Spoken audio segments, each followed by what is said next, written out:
Quick interruption because this fixes all content creator problems. If you're consistently adjusting your camera, losing framing when you move, or re-recording content because you drifted out of the shot, that is a waste of time and engagement. I started using the OBS bot mini camera and it eliminated all of that. It uses AI auto tracking to follow you in real time, keeps you perfectly framed, and delivers clean, professional video without extra gear or full studio setup. Whether you're streaming, podcasting, or on client calls, this makes you look locked in and polished automatically. Stop fighting your camera and focus on your message. I dropped the affiliate link in the description. If you're serious about content, this is an easy upgrade. As you can see, I'm testing out the camera and everything, and it's working out pretty well. Hit the link, get yours. Welcome to the table. Power, perspective, profit.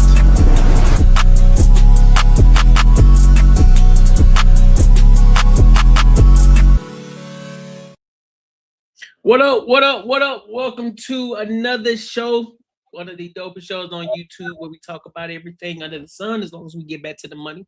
Real conversations and real solutions. I'm your host, Courtney Egg, and I got my co-host with me, Macaroni Tony and Unbiasedly Raw. What's the word? What's the word, fellas? Ain't nothing to it but to do it. Type shit. I think I'm struggle streaming. So you struggle streaming.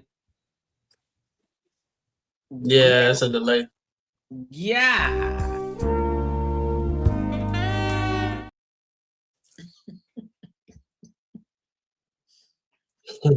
You gonna appreciate it. It'll all get itself together, man.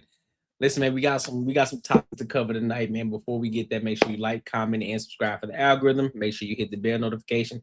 And for anybody coming in today, make sure y'all locking in with the people. Make sure y'all showing love, y'all supporting the channel if y'all really rocking with us, all right? And also, if you haven't joined the Discord, be sure to join the Discord. Let us know what topics that you find interesting that you want us to cover as well. All right. So I want to go ahead and get into some of these topics right now. First and foremost, I want to get into Ha Davis. So he was on Shannon Sharp platform, and apparently, he was letting other men have sex with his wife. Come on now, dog. Come on, man. So we're going to play the video. We want to get the full context of what actually popped off, and then we'll give our thoughts and our opinions on it. All right? So let's go ahead and get it. Me and my girl have indulged in that. Y'all have it? We have. Like, just try to keep me happy. Like, we've done those swinging. They call it swinging. She agreed to it? Yeah, did a little swinging. But you don't want nobody else doing it to your lady. No, after we got done, she tried to come to get the hell off of me. I just seen that man put you. I'm talking about he done turned you away but loose. You know what I mean? That was a one-time thing, though, right? Oh, of course. I would never allow that to happen to you. That's why you look. I seen it one time. I never. Oh, come on! I ain't gonna lie. Me and my girl have indulged in that. Y'all have it? We have. Like, just try to keep me happy. Like, we've done those swinging. They call it swinging. So, what do y'all make of this situation, bro? You letting your girl get knocked off? You know, just for what it sounds like to me is that he wanted to experience it with some other women, but also not understanding the fact that his woman wanted to experience that as well. So, is the juice worth the squeeze? See, Mike still on delay. You mute, bro. You on mute. I said, nah, it ain't worth it, as you can see. That shit ain't work. Hey, women talk about we can do the same thing, and the dudes fall for it. Like, yeah, I ain't jealous. I ain't got nothing. I'm gonna be all right. I ain't insecure. Look what he had now. Hurt. So let me ask y'all: Do y'all think it's an insecure thing if a man feels that way? No, it's not insecure, bro. That's just dumb shit that women like to say to cope with shit. It's not insecure. If you got your boundaries, your preference. And if you don't, it's actually you're insecure if you go step outside your boundaries. That's what, because you scared she gonna leave you if you don't go. if you if you let her do something that you don't feel comfortable with and you just do it so she don't get mad, that means you scared of her leaving you and shit. That's the real shit that's insecure. That's what make you insecure for real. If you got your boundaries and you ain't rocking with this and this, that, and the third, then it ain't about being insecure. You got your purpose. Just like if you a chick and you a hoe, just go where a dude would treat you like such. You know what I'm saying? Just do that. It ain't nobody, ain't nobody mad, no nothing. But if you have somebody over here that ain't rocking with that, with that type of that lifestyle and everything, you can't say they insecure because you want to be on some hoe shit. That's true. Yeah. And that's when you actually step back and like hear it, like how I just put it. It do sound dumb as hell for to call somebody insecure because you want to be a hoe and it's outside their preference and their boundaries. That makes you look actually make you look bad because you can just go with somebody that's cool with it instead of shaming somebody because they ain't cool with it. It's like you like the dude, and I don't know if this is a situation right here, but a lot of times dudes they be like, I'm cool with it, so they girl don't leave. And that's probably the baddest chick he ever had. And we see that all the time. A dude get with a in his mind the baddest chick they ever had, they don't want to lose them. So they be cool with shit that they really ain't cool with. That they wouldn't let an average chick slide with. Yeah, ahead, pretty much. In this situation, I mean, I guess bro was just curious, and you know what they say, curiosity killed the cat. I was thinking if you gonna do shit like this, you don't do that with your man. If you gonna have another dude come in, I mean, in my opinion, it shouldn't be another dude in the room to begin with. But let society tell it, it's double standards. But I think one dude versus 10 chicks is federally legal. Two dudes versus one chick, what the fuck y'all got going on?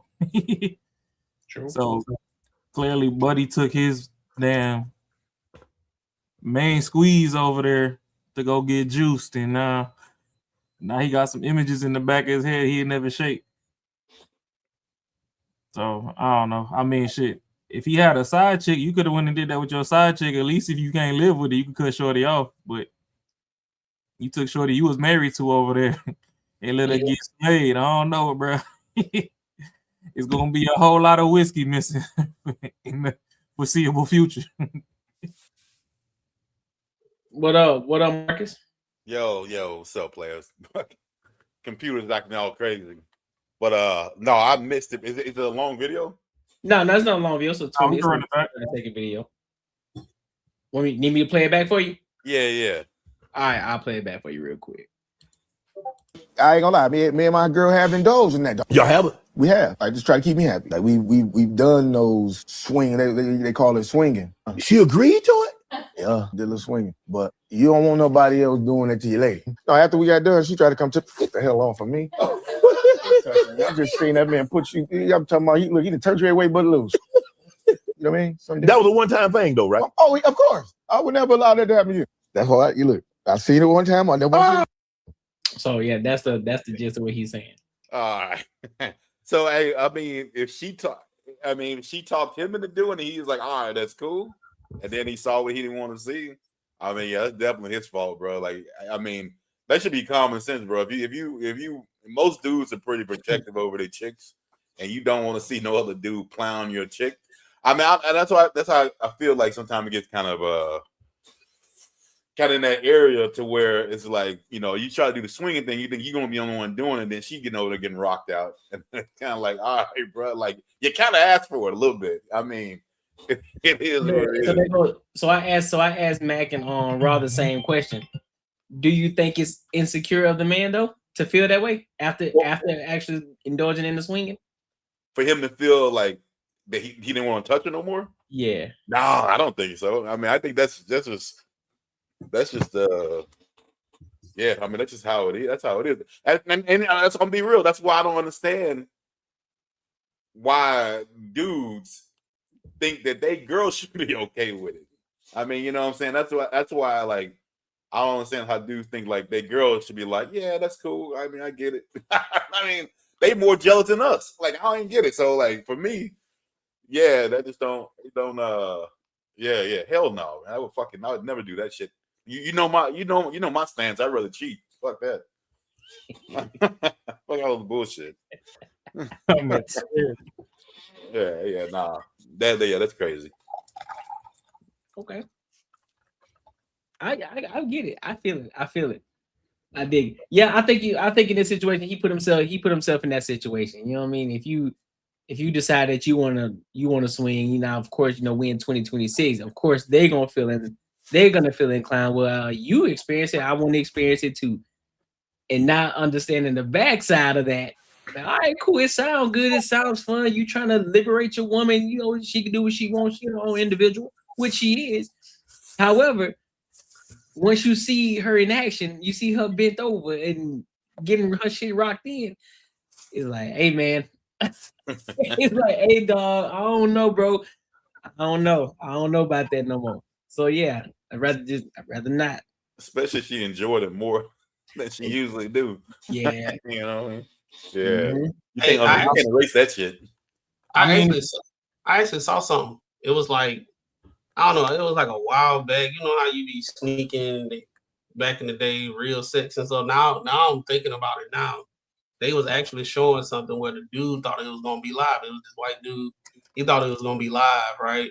Swinging and stuff. And it was like his homeboy and his wife, they was gonna, you know, trade wives, but they was in the same room. Oh no. Dog, bro. He said he will never do that again. He's still with her and everything, but he said he'll never do that again because it got to a point where his homeboy wife and his wife, it was like they was going to old buddy and he was just sitting in the bed while one getting thrashed, the other one touching on his homeboy, and he just sitting there like watching like this. Yeah, dog.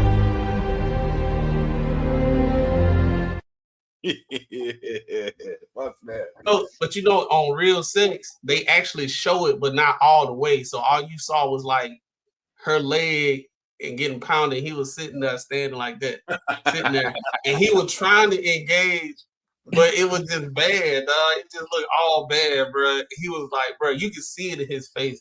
He wasn't gonna tell that because somebody asked him, they was like, hey, do you regret doing it? Oh no, I don't regret doing it. Like whatever, as long as she's happy, that's all that's matters to me. We tried it and everything. But nah, bro, she was getting pounded. Bro, they need to bring that back. I think I want to see that shit in my older age now. I want to see Real Sex again, check and see how that shit was. that shit wild work. That shit was different, bro. That shit was different. No, that shit, dog, I felt second, third, fourth, fifth handed like embarrassment, bro. I was watching and I felt embarrassed. Yeah, bro, I can't. I mean, see, the thing is, it's too many factors at play, right? Because, like, for one, I don't really think two dudes should be in that predicament to begin with. Facts. But at the same time, it's like, what if you agree to that and y'all go set something up or y'all go to a place where they do that or whatever, and next thing you know, buddy whip out and he's just an unsigned porn star. His shit bounce off his ankle the whole time. Your shit barely bounce off your knee. You know your old lady finna die. She getting worked.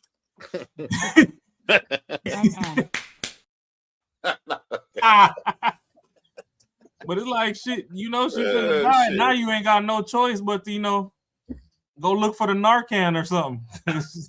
You're gonna have to bring her back to life somehow. That's where, like, you know, when dudes slay multiple women, it's like, you know, you can't see on the woman's face how deep her little cooter hole is. So, hey, it is what it is. If you rub the walls enough, something gonna happen. So that's where, you know, dudes get multiple chicks and it don't really affect them none.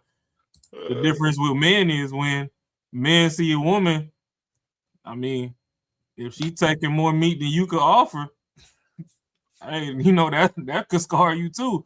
Or I know like a lot of people, you not supposed to watch porn, but shit, curiosity be getting the best of people, and they slip up, and they might have their little 6-month year streak where they watch something.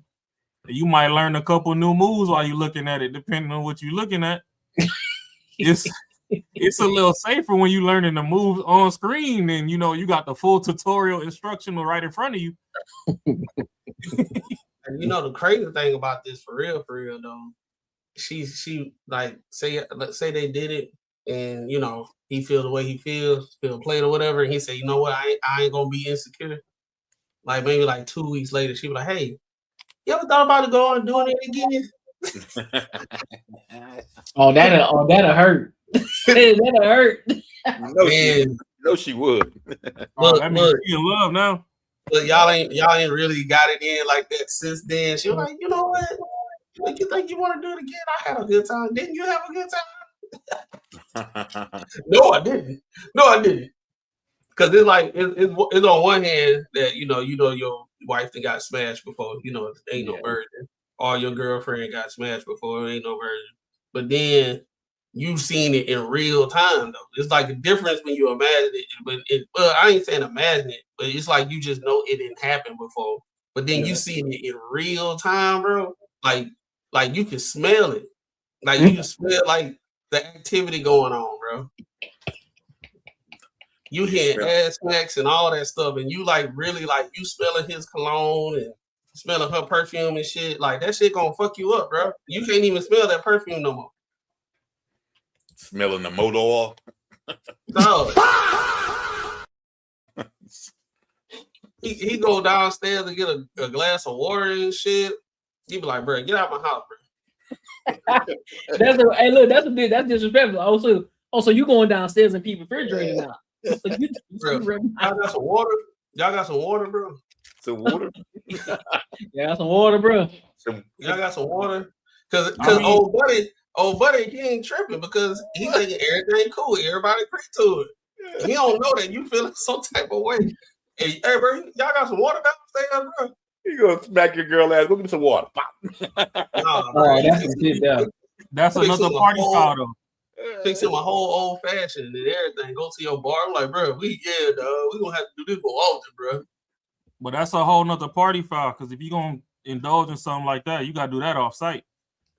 Yeah, for real. Because at days in, just because bruh freaky, you don't know what other fucking vices he got.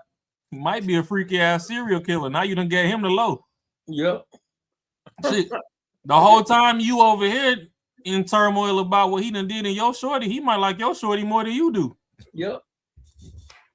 So it's a lot of variables to it. So to me, I don't know. Prayers for HaHa Davis, and I know he's a comedian, so he gonna put an extra twist on it. He probably don't even feel that bad, to be honest, but he just gotta tell his life experiences, and it's like, hey.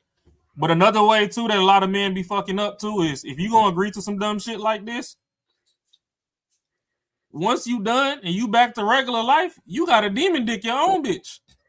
Yeah. Don't let that shit eat you up to the point where you not dropping off dick, because now, like Macaroni said, she ain't gonna have no choice but to miss the motherfucker that was drilling her through the mattress.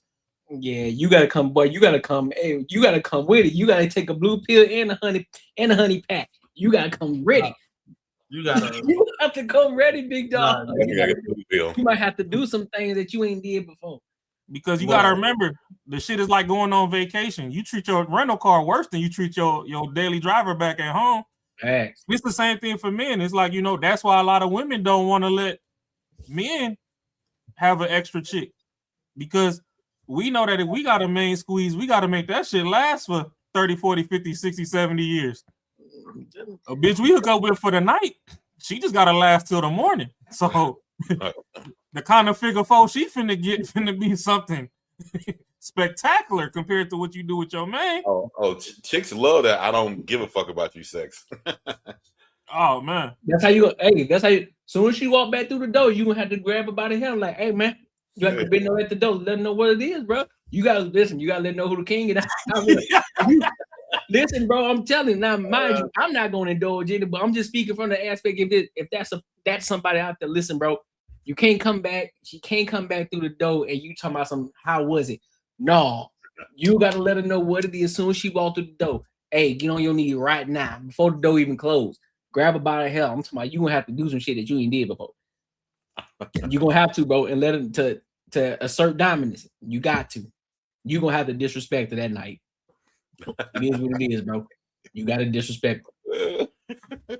Hand on see Queen over it. Hand on throat. Like, hey, right up against the wall. Hey, bro. But look, in the back, hand on front of him. Hey, you feel me? No, what y'all doing is that sound good. That sound good, bro. But the thing about it is, if he ain't hitting on it like his homeboy or whoever did it, he gotta keep that shit up. That ain't his normal. So he gonna die early because he gonna have to keep on blue chewing it. That's fine. But that's the thing though. He ain't gotta keep doing it. He just gotta let her know, like, listen, don't get it twisted. I could do it too. Like, I'll put this on you, you know what I'm saying? But the difference is he can come and go. I'm here for a lifetime. So just let you know I can put this thing on when you need it. Man. Let you know who the big dog really is. More y'all talk about it, I recommend you do never do. Men don't ever do that shit. I agree, Marcus. I 110% agree. You know, if he outshow you just a little bit, man, it's over with. Nah, bro, you going to listen, bro. Listen, she coming back home to you. So you gonna have to, bro. You gonna have to do some things that you ain't used to doing. If it ain't that, it's gonna be your insecurity is gonna eat you up so bad because she ain't screaming like she was before. That's why you gotta disrespect her. Then you just gonna fuck it up. I'll be 110% honest with you. Most of the times, a lot of these shorties, they just want you to be rough with them. You know, listen, the most of these shorties can't even take a big old deep pause. A lot of these shorties can't even take the shit. They just like to be slapped around a little bit. They like to be thrown on. They like to be rough-necked a little bit. You get that on them, I'm telling you. 9 times out of 10, they with it. They can talk all the shit. Oh, I like the big D. That shit sound good in theory. It sounds good to them in theory. Grab them by the neck a couple of times and let them know what it is. I guarantee they ready. Yeah. Guarantee it. I mean, that's facts because mine is the ones that self-proclaim themselves to be size queens or whatever. They'll straight tell you, like, anything over a certain number, it might as well be like a shrimp. Y'all could keep that too. Because on one end, they like, you're not finna stretch me all the way the hell out. Or, you know, damn near send me to the emergency room, shifting kidneys and shit. Right. But on the other hand, they're like, you ain't finna tickle me neither. But the funny part is when it come to tickle time, some of them, the bi-curious ones, they'll sit up there and go bean for bean all night. So I ain't never understood the beef with shrimp when you let your homegirl put the little nubby on you. But right. You feel me? So that shit sound good, man. You grab him by the neck, pull him by the, give him a nice little tug on the hair a couple of times, grab that shit like you mean it would, and then put your hand in their throat. Yeah, all right. I mean, shit, worst case scenario, if your girl ain't that freaky and y'all agree to that or whatever, you just gotta reset. You gotta do like that movie Bring It On said and use a spirit finger. Sometimes that thumb in the other hole help reset everything. Exactly. Hey, you gotta hit the reset button real quick.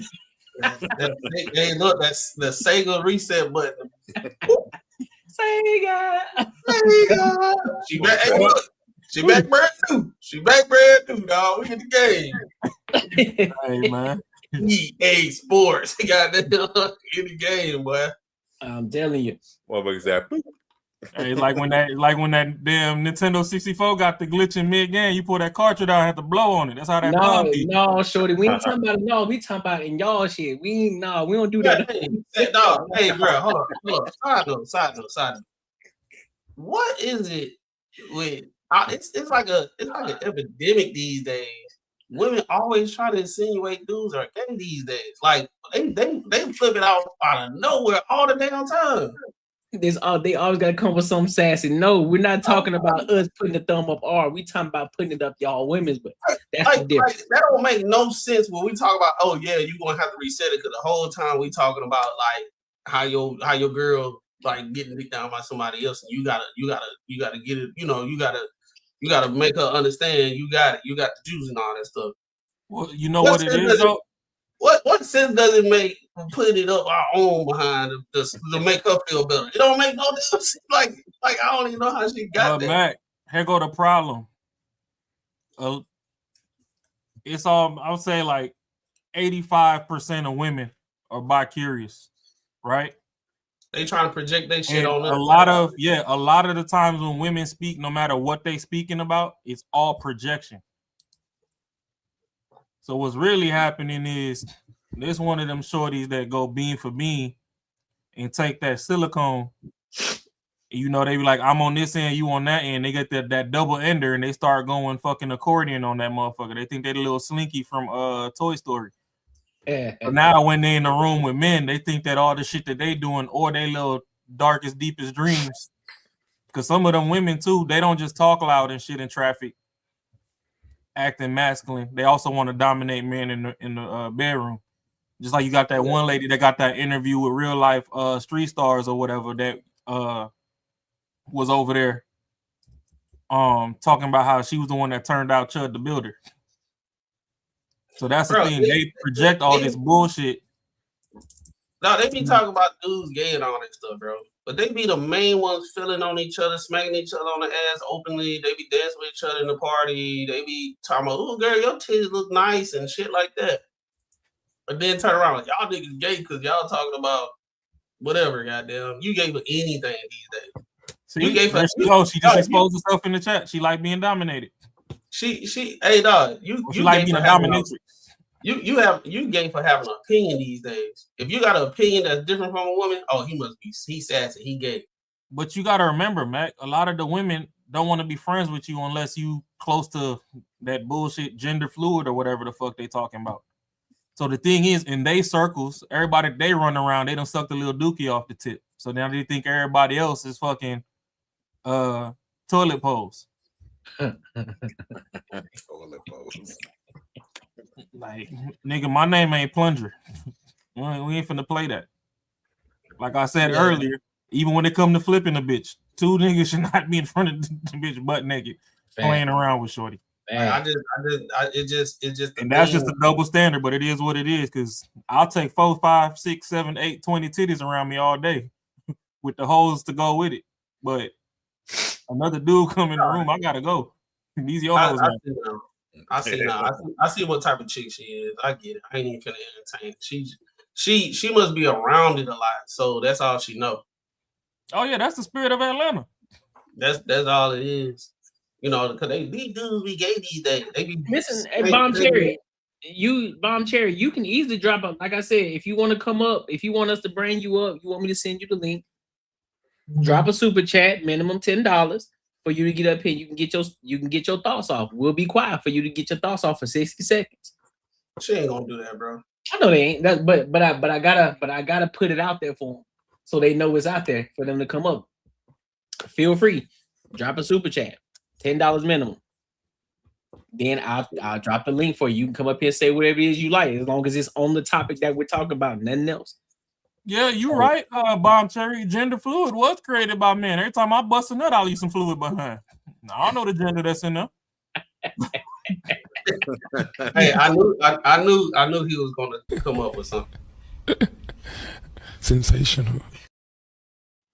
I was just waiting, bro. I knew he was gonna come up with something clever. I already knew it. My dog, what up with it? The night band Tony, you good? But it look like he got to drop a log, huh? Y'all wow, man. Any final thoughts on this topic, man? What the hell? I'm chilling.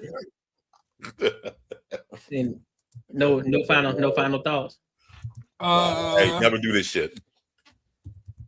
Let me see. What's the name of that song? Was that K Camp? Yeah. In the words of K Camp, just remember, slum anthem. Your hoe could get slayed. Don't do that shit with your man. Oh God. Don't do it. Don't do it. Don't do it. Don't do it. If you really not about it. If you done did it before and you good, cool. But if you thinking about doing it just so you can get some other cheeks, bro, another chick, Nah, it's not gonna happen. I done heard way more stories of them people going into it thinking they're gonna be straight, and like it's the end of the relationship. It's over with. Well, I mean, can see that. I ain't gonna hold you. In my single days, if I'm I know, but I can't handle it. Can't handle it. I thought I could. I can't handle it. yeah, nah, because if I'm slaying somebody else's shorty, I got something to prove. Because I'm gonna be top 5 dead or alive on anybody roster. You gonna remember me. So if you want to submit your shorty to Six Flags, I'm gonna show her that more flags, more fun. Fact. You see, hey, look, you see what she said, bro. That's how you know she probably don't watch this show. So she probably don't watch the show. So that's why she said that right there. Oh yeah, you need to be here a little bit more often then, cause see, we about to get into that. Just stick around. Don't even listen. Stick around. We'll get there. We gonna get there. New Orleans, Mardi Gras beach, freak nigga ass face. Let's see what else we got. Let's see what's up from Miami Liberty. Okay, Liberty City, what's good with it? I got time 18188 says these women are already out here getting slain. Somebody knows your chick papa was a Rolling Stone and it wasn't where he laid his head. Oh, you singing the song? I got you. Hey man, y'all gonna have to use some punctuation, bro. Lots of red flags. Yeah, whatever you say. These guys probably scared of roller coasters. I'm not finna respond to that. You ain't got no profile pitch. I'm just having fun with y'all. Hey, I dig it. Hey, enjoy your time. Enjoy your time here. Keep enjoying it. That's cool. Hey, I'm cool with roller coasters. I'm just not cool with the one that go way like it's just like you get on it, they go way in there. Oh, I be on them joints. And it dropped like it dropped that little bungee thing. Oh yeah. Nah, I ain't getting on that, dog. Hey, Mac don't even want to fall asleep.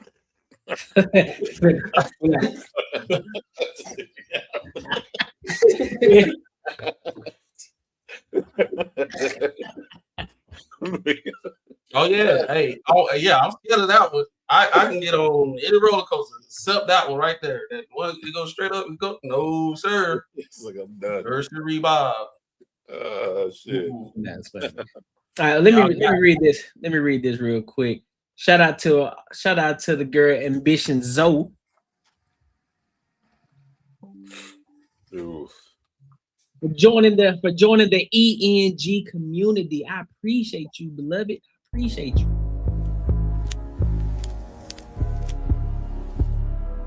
That's top dog aura right there.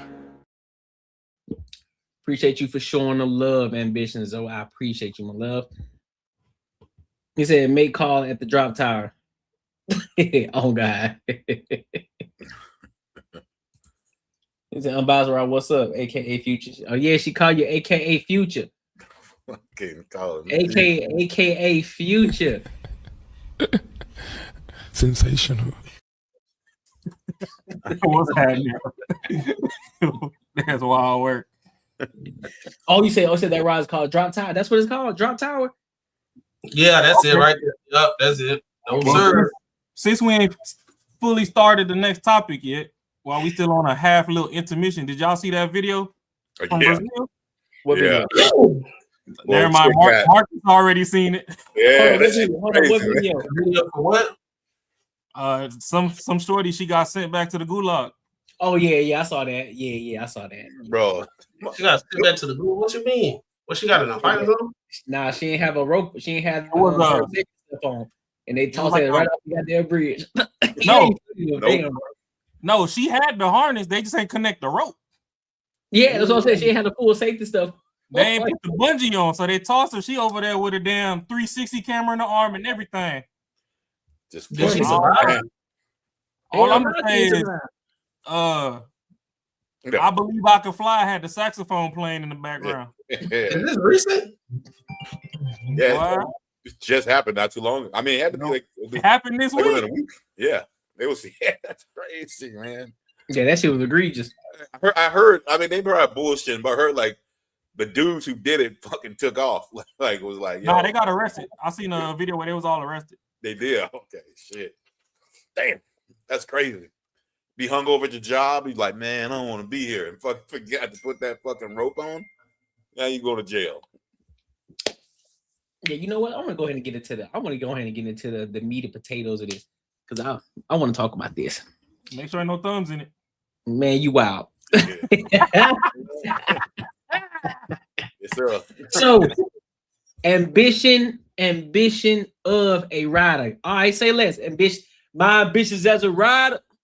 Yeah. I got you. I got you. It's over with now. My ambitions as a rider. My ambitions of a rider. I got you now. It's over with. I remember that. But let's get into the Jay-Z and Target topic, man, because I think this been going on the past. When did they stop DEI? Like last year sometime? When everybody was trying to boycott Target. Oh, yeah. Around last year. So everybody was trying to boycott Target. And then now we're here in 2026, June 16th. Jay-Z has collabed with Target for his album. Yeah. My bad. I just saw the video. Damn. Yeah, that shit's wild. Yeah, that shit was wild, bro. They literally threw her. So now he did an exclusive deal with Target, despite the fact that everybody was trying to boycott Target because of they got rid of the DEI. So we're gonna dive into 4 different videos, giving their different opinions, and then we'll lock in and give our opinions. All right. So let's go ahead and get into it, dog. So I'm in Manhattan getting my New York shit going. The news just came out that Jay-Z has just partnered with Target. And I want to know what y'all think about this.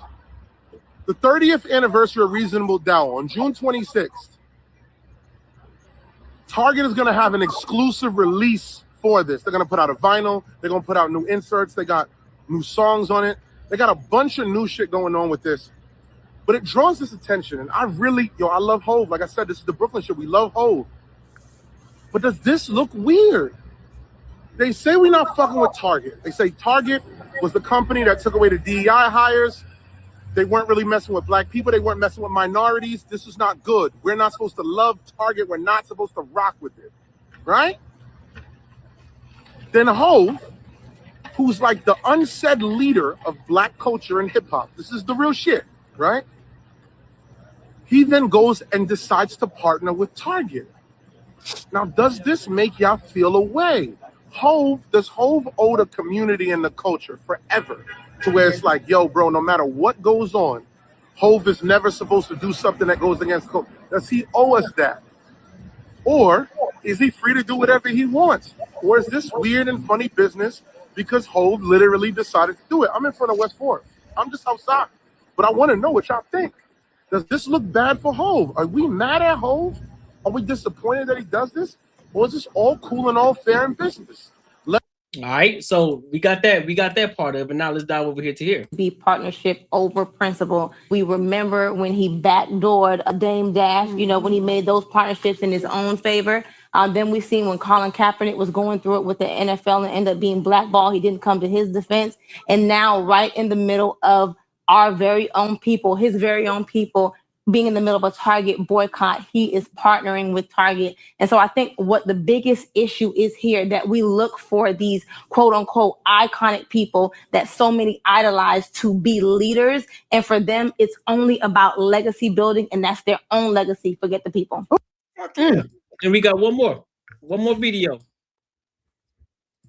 This is fucked up on so many levels, because what happened is, I'm going to tell y'all exactly what happened. Now, when I went and got my degree from Florida State University, them hoes taught me a hell of a lot about business and seeking an opportunity. One of 2 things happened. Either Target approached Jay-Z and offered him a whole lot of money, which I highly doubt, or Jay-Z saw an opportunity. He saw the void that is black people not shopping at Target, and he pitched to Target, you know what? I'm the black culture. I've got this huge cult-like following. If y'all give me a shitload of money, I will team up with y'all exclusively to do this. And it's like, Jay-Z, you leveraged the boycott and the struggle of our people who were attempting to put Target in their place. You leveraged that for your own personal gain, and it's fucked up. especially considering that you are not some low-level rapper who needs money. And I know men like Jay-Z get to a certain level and they do this thing where they're like, it's just business. It was a business opportunity. It is not just business, Jay-Z, when you leverage the hard work and the strides that everybody put in to get our voices heard and our feelings felt at Target, and you just go on and completely undercut all of that for your personal gain. Now, I know a lot of y'all not finna like this, but I'm finna have to take it there. And Beyonce, you ain't no damn better. You ain't no damn better. Beyonce, you're no better. This is legitimately the equivalent of the nice white woman that we work with, that we like, but she goes home to a Trump-supporting husband and is raising Trump-supporting sons. It's no different. It's no different. And you can stay that white woman that says, I'm liberal, I'm for abortion rights, I'm for everything, but she reaps all the benefits of the patriarchy and her husband's white supremacist ways. And she's nice, but she raises boys that turn out to somehow still be white supremacists and Trump supporters. Beyonce, you're that woman. You are that woman, because the call is coming from inside your house. It's calling from inside your house. You are out here full online in our face. You know what I'm saying? Oh, you did the HBCU Black album, for Black people. You reclaimed country Western, country music with the Cowboy Carter thing. This vanity move of doing all of this Black power work. But then your husband goes and does something like this. Like, where was the conversation in y'all household where you said, Jay, we got to have a level of morals and values, and we can't do this, and we don't have the money? Okay. So before I play more of this, he has a lot more to say. So what do you guys make of this right now? So does Jay-Z owe the Black community anything? No. And sad to say, us as Black people, we the only one that count each other pockets, bro. Nobody knows the decision that he made. Everybody coming up with their own, this is why he did what he did or whatever. First of all, everybody wasn't on board with the whole Target boycott. All of us was not on board with it in the first place. I wasn't on board. I went to Target. I still go to Target sometimes. I don't give a damn. If that shit close and I can go in there and get what I'm about to go get, I'm about to go in there and get what I gotta get and get the hell up out of there. Like I do every damn store. The whole DEI situation, that people just want to latch on racism so bad these days that nobody actually go do research to see what the actual ins and outs of whatever policy that was passed and what it actually looked like. They got you got the grifters that spearhead media, Black media. First of all, the Roland Martins, the Al Sharpton, all them, they spearhead Black media when it comes to race, and this is how they make money. Which actually, what they do is they understand that racism is a sensitive topic for Black people, and they play on the heartstrings of us. So therefore, when you actually having these conversations, you hearing people talking about the movement and all this type of stuff. It's like you never hear them say the intricate things that actually went into it. They just say we fought for to have our voice heard. Bro, I went to Target. I seen so many Black people working there, bro. Like it was more Black people working there during the boycott than the people that just go shop there and just decided not to go. But these people still need jobs. They still doing this thing, and they whatever. Nobody knows what the talk was with Target and Jay-Z and all that type of stuff. This man is a super uber businessman. It's to the point that he's so successful, he has to listen to some random dude with a podcast on what he should do with his decision, with his life and his business. You see how crazy that is? That's wild. Just because you may feel, hey, you can feel what you feel. Everybody got a voice. You can say what you got to say. But at the end of the day, I'm not in the business of counting people's pockets. I do not like some people that's extra liberal and all that stuff. I do not count their pockets. Now, I will say that they be grifting, and I know that's the reason why they keep doing what they do, so they can fill their pocket. And sometimes I don't even think they believe the things that they say. This man right here, he probably don't either. He try to make money too. Should some random dude tell him what he need to do? and say tell him what he can say or not say? No, he ain't gonna listen. He like, you ain't paying none of my bills or nothing like that. You ain't built this infrastructure I got. So you can say what you gotta say, but like if you don't got all the facts, why you always people just be throwing out these narratives and then people bite onto it to keep I don't know, just keep false information, partial information going just to say racism still exists and racism. Hey y'all, if y'all want to shop at Target, shop at Target, bro. It's not that serious. Go get your little hairspray and all that shit. I think that's what most people do. Yeah, no, I mean it's mostly just women talking points, like bitter women talking points.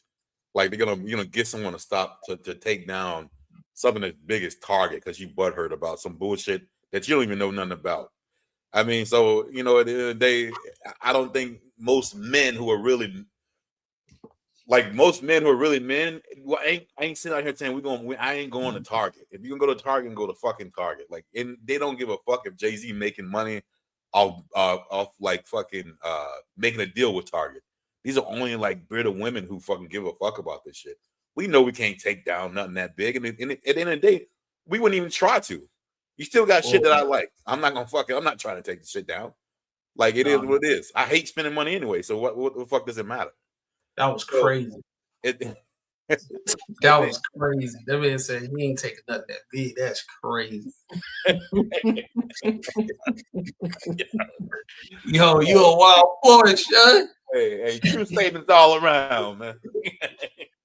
Hey, no, but it's yeah. I mean, only smart person is Jay-Z because they probably paying a buttload of money because of all this other dumb shit that's going on. He's like, I don't really give a fuck. I'll take your money and do what I need to do. To me, it's a fucking smart ass move. Fucking capitalizing on the opportunity the other dumbasses have fucking pretty much given him, and they think that this is gonna stop something. Anyone who listens to his music really and buying this shit, who's actually putting money in his pocket, and I don't think follow the same kind of rhetoric as a lot of these other idiots out here. So I think he'd be all right. My question is why? Here's my question. Regardless of what people may think, because everybody has their speculative mindset of who Jay-Z is based off of the story that somebody else told. Because we will never hear the story. We never hear the side from Jay-Z. We only hear from everybody else. And that's the problem. And that's probably the biggest leverage that you can have. Let everybody talk. I'm going to continue to keep conducting business the way that I'm conducting business. Because apparently I'm doing something right and y'all ain't. Regardless of what Dame Dash is doing, regardless of what the Jaguar rights are doing, regardless of what everybody else is doing, somehow he continues to keep flourishing. But we find ways to try to speculate on how he's a snake. I don't know this man from nothing, right? But from how we're looking at things, we're looking at the business move that he's making. Why are we so embedded in the negative BS instead of looking at it from this is a black man who's conducting business. He's doing things that we like to see. We see another black man who came from the hood conducting business on a high level. But yet we're here talking about, we tried to boycott Target. We're trying to boycott all this extra shit, but then not this black man going against the community. He does not on any level. He is beyond everybody, damn near everybody that's talking about him right now. How are y'all going to sit here and try to tell him how to make a business move? And not only that, y'all aren't in the rooms having the conversation and making the negotiations with him. So who are y'all? What are y'all doing? What doors are y'all in creating, making partnerships and collaborations with? Who y'all talking to? What businesses are y'all conducting? Y'all too busy worried about another black man and what he's doing instead of celebrating like, hey man, that's a dope move for him. Shout out to this black man. Since y'all are so hell bent on black power, right? You're so hell bent on generational wealth. He's showing you generational wealth. He's showing you that listen, I could be a rapper. I came from the hood. Now I'm doing big moves. I'm making big moves with these big corporations. Why aren't we talking about that and trying to figure out how and what it is that he's doing in order to get these type of deals? Who is he talking to? Who's he networking with? Who's he collaborating with? Who's the who's who that he knows in order to get in these spaces and rooms? What is it that you need to do in order to get in these spaces? This is what we should be having. This is a conversation that we should be having about Black excellence.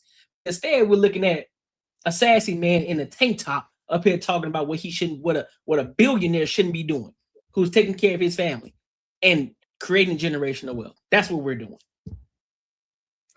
Yeah, you're right, and you're right, Mary. You don't have to support him, and I'm not telling you to. But what I am saying is this: if you're gonna try to hold him accountable, right, you should also be able to celebrate. Because if you want to celebrate Black people, if you want to celebrate Black excellence, right, I'm of the ilk. If you want me to celebrate you, I also got to be able to hold you accountable. But all I'm saying is y'all trying to hold him accountable, but y'all aren't celebrating it. So you see what I'm saying? You only giving the negative. You're not giving the positive either.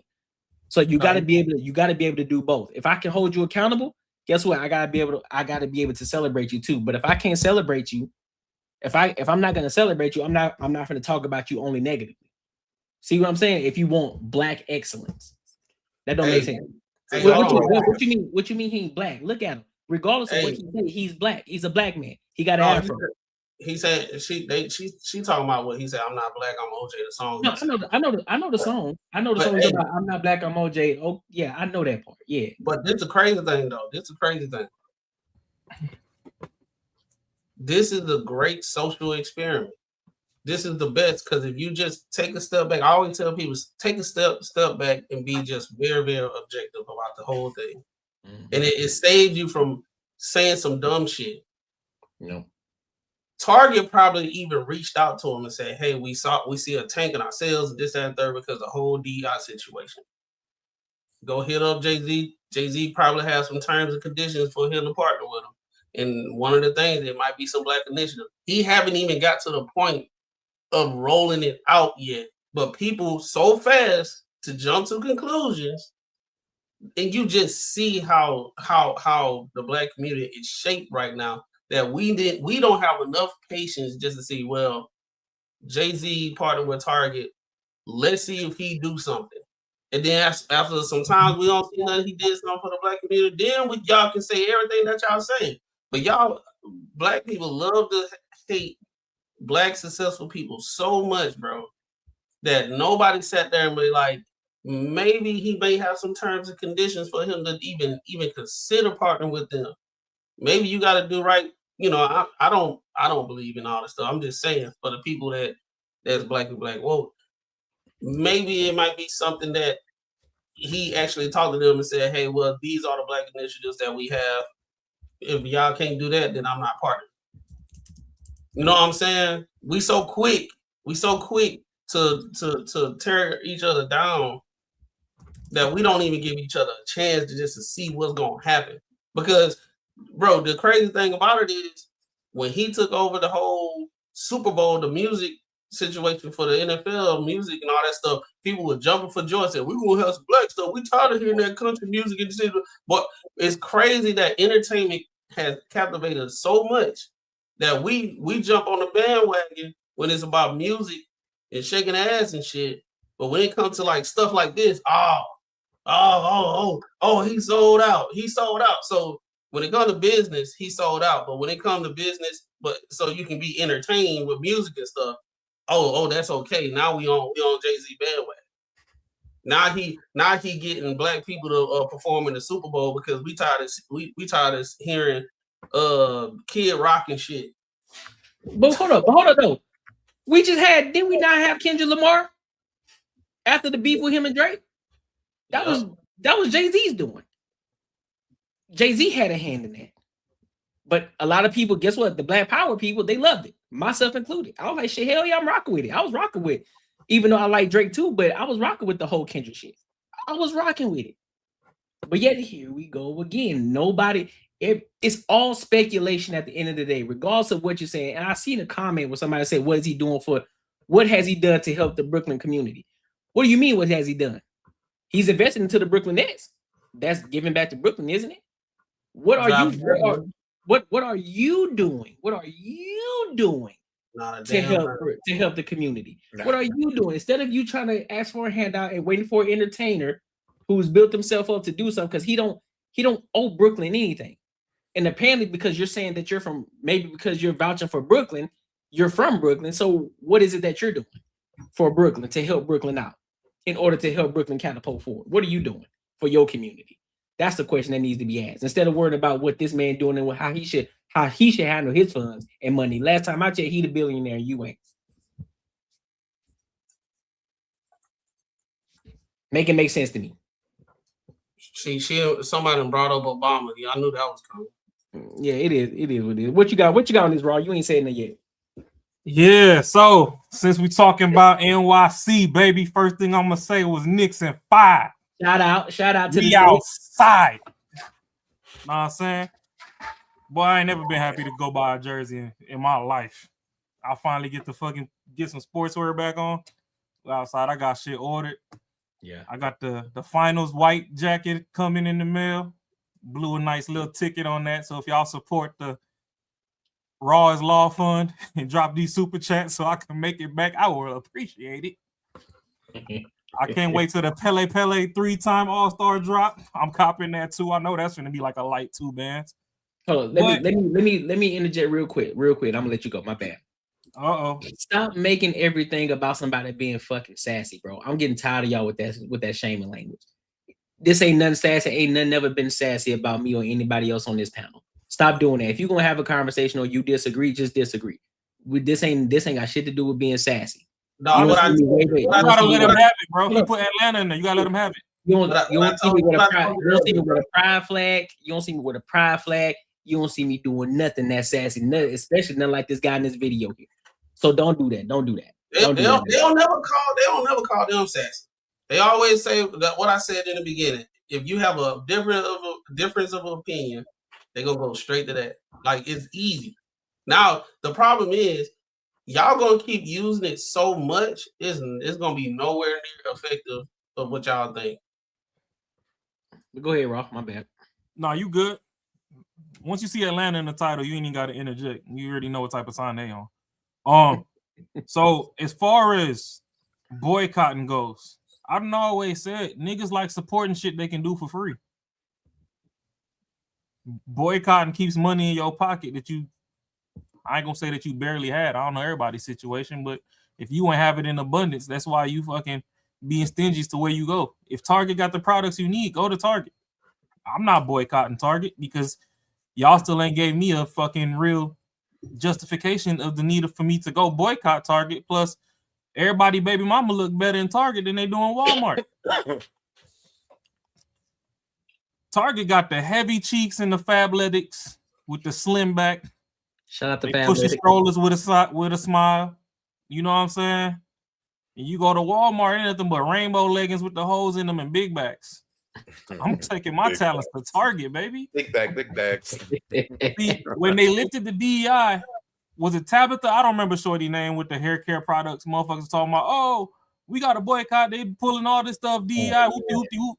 The problem with y'all black folks is y'all swear y'all want to support somebody and y'all don't know how to support. The way stores keep things on the shelves is by selling the shit. If you like that lady so much, you should have went and bought her products. Till today, her products are still in that store. Because I'm still in that store. Because I got a couple black friends that's still on payroll. And like I said, his baby mamas from all races in there, thick and put together. Yeah. Yeah. And they in that thing. So whether you like it or not, y'all keep boycotting all these spots. But when you boycott, what have we set up as a community to replace something before we put ourselves on the island and get rid of what we already have access to? Because y'all ain't never built nothing comparable to a Walmart or a Target. So we'll be like, okay, we're going to put our dollars behind this and make sure we get one in our neighborhood. And we're going to make sure these motherfuckers over here pack that shit up. Y'all not doing that. Not giving no solutions at all. Not saying, hey, we boycott Target. We're boycotting Target. But here's a store that we can go over here that you can still get everything that you need for this price or whatever the case may be. You're not doing any of that. You're just saying we're going to boycott because they say we're going to get rid of DEI. Yeah, and then when it comes to supporting black business, we always complain that, oh, You got this, that, and the third. The price is too damn high. And don't get me wrong, people were saying Target prices was high. So we already know that, you know, if you wasn't supporting Target, you ain't finna support shit and fucking us the people put together. But at the same time, if you ain't got the money on for the shit, then stay at the crib. And you could just boycott in silence like you have been doing. Some of y'all real loud and proud on this damn internet to say that y'all boycotting something that y'all was never participating in to begin with, because you ain't even have the damn chips to gain access. Yeah. It's easy to say fucking fuck that club if you don't go to the club. Yeah. If you broke, just say that. I was trying to say everything without saying it just like that. That's what it is, bro. Hey, look, they go in there with them bonnets, and then they look at that detergent. They like, gee, I can go to Walmart and get detergent for the way cheaper than this. What an extra. Yeah, but now you in Walmart mad because only one register open and there's 30 people in line. Mm-hmm. And they ain't gonna let you ring out at the entertainment department. They were like, nah, we can't do it. You gotta go up front. Yes, man. I don't care what nobody say, boy. I'm walking my behind into Target. I don't care what these people talk about. Man, we boycott. Man, no, I'm walking my ass right up in the Target and I'm buying the shit that I'm gonna buy from it. Hey, It's just selective fake outrage, bro. Like it's like what Ross said. They already not a lot of those people wasn't even participating in it in the first place. And like I said, the black grifter media spearheaders, that's how they make their money. So they take money and resources out of Target and say we're gonna boycott, and they build their following and they get their donations and their viewers and they get more money and all that stuff because that's what they have to do. Just like what this show is about, is always getting to the money. So I always look at things like this from a money perspective, and basically, if there was no media outlets that gained traction on the whole boycott Target, people still would have been going to Target. It would have been no outrage, nothing like that. It would have been straight. But these people need to make their money, so they have to do this. It's a game. They're not on these sound waves for the most part. I ain't gonna say for the most part. They're not on these sound waves to just get a free game. They there to get money, sponsorships, and all that type of stuff, right? So that's the reason why they have to push these narratives. No, there's a lot of people that's not going to read and go do their research to actually see what these things are actually about, especially the whole DEI. DEI was for a different purpose. Sometimes things work well enough that you do not need this thing no more. And that's where we was at with the whole DEI stuff. We have all these degrees. I got this, and you take DEI out. Now y'all like, oh well, I ain't gonna be able to get a job if we don't have DEI. I thought you had a degree and you were smart and you was competent and capable to get it. You know what's beautiful about that? What you talking about right now, though, Macaroni? What's that? The beauty and all of that right there is, anytime somebody needs their legislation and anything to pass, they ride on the coattail of black folk. Mm-hmm. Feminism didn't get as big as it was till black women got involved. Yep. There's literal white women that founded some of feminism that tell you that shit if you know where to look and where to find the articles or the videos about it. The LGBTQ community, as much as fucking black people want to be sassy and all this bullshit they talking about, the only reason that shit is as big as it is because black Americans write the narrative of culture globally. And these motherfuckers jumped on there. Like you see Cam Newton had Saucy Santana on this shit. They jumped on the bandwagon and everybody fighting for their life on the racism front and all this other stuff. And y'all go over there to their party over there and they still fucking ostracize y'all because they still don't give y'all no respect over there, even though they say it's all inclusive, just to get their shit passed. And they told you if you don't vote for them, which they white, you don't vote for me, then you ain't black. You got a whole white man telling you ain't black. But look at how they played in everybody's face, though. Buddy, what's that? Mary Jane 1657 that was in the chat that was talking about, oh, what Jay-Z doing for Brooklyn, whoop-de-whoop-de-whoop. and brought up Obama. Y'all swore that because that motherfucker had a little tint on his skin, he was finna do something. He did more for the LGBTQ community than he did for black people. Mm-hmm. Y'all were voting for Kamala that literally said out of her two lips, the top one and the bottom one, the horizontals, not the verticals, that if I go in there, don't think that black folk getting any special treatment. And y'all was rallying and running behind somebody that didn't have no policy, and by the time she dropped policy, 5 to 8 of her bullet points was copy paste from the motherfucker that's in there right now that y'all swear that y'all hate. And passed the Chinese hate bill. But yep, I was just bringing that full circle. But she ain't had no problem leaving the border unsecure and all this other stuff. But that Asian hate crime bill passed. So if that boy Chow right now that smoked that young man over there in the Carolinas, whatever, would have did that under her presidency, your black ass would have probably been going to jail for speaking out on it. Because she's Asian first. That's what she identified with. Sometimes you got to listen to people when they speak. Target been putting money behind fucking people as long as you come support them for the longest. When it came especially entrepreneurs. But nigga, look at Essence Fest. Y'all got mad at them for fucking supporting, and then y'all said that it was somebody from the diaspora that took over the fest or whatever.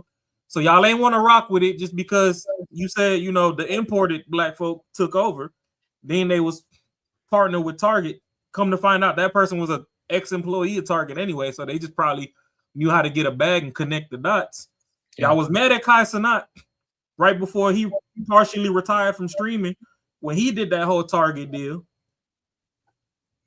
Now y'all mad at Jay-Z, but the loyal Jay-Z fans gonna still buy the album. So what you finna do is make Samantha and Chad richer because they gonna go in Target and buy the album, then upsell it to your ass on eBay instead of you just going in there willy-nilly and going for what the fuck you getting. It's from a black person. It's still supporting the same black people that you want to support. We ain't say go to Target and buy Kid Rock. Go to Target, get your Beyonce book, get your Young Jeezy and Gucci Man autobiography, get your Jay-Z record and walk the fuck out. And get Tabitha or whatever, get her hair care products and walk the fuck out. Let me tell you. Hold on, Cody. Wasn't everybody on Jay-Z nuts like not too long ago after he did that whole little his freestyle, the freestyle? Yeah, they were. Of course they were. That's he was already setting the play. He was already setting that play up anyway. But again, people got to jump on everything, and why not? Juneteenth is coming up, right, Fukari. Juneteenth is coming up, so that's a great play. He's a May 21. Let me see what I comment at. So you talking about this right here? Obama legalized Mary J. Doesn't that count? Absolutely the fuck not. And I'm gonna tell you why. State legal is not federally legal. Right.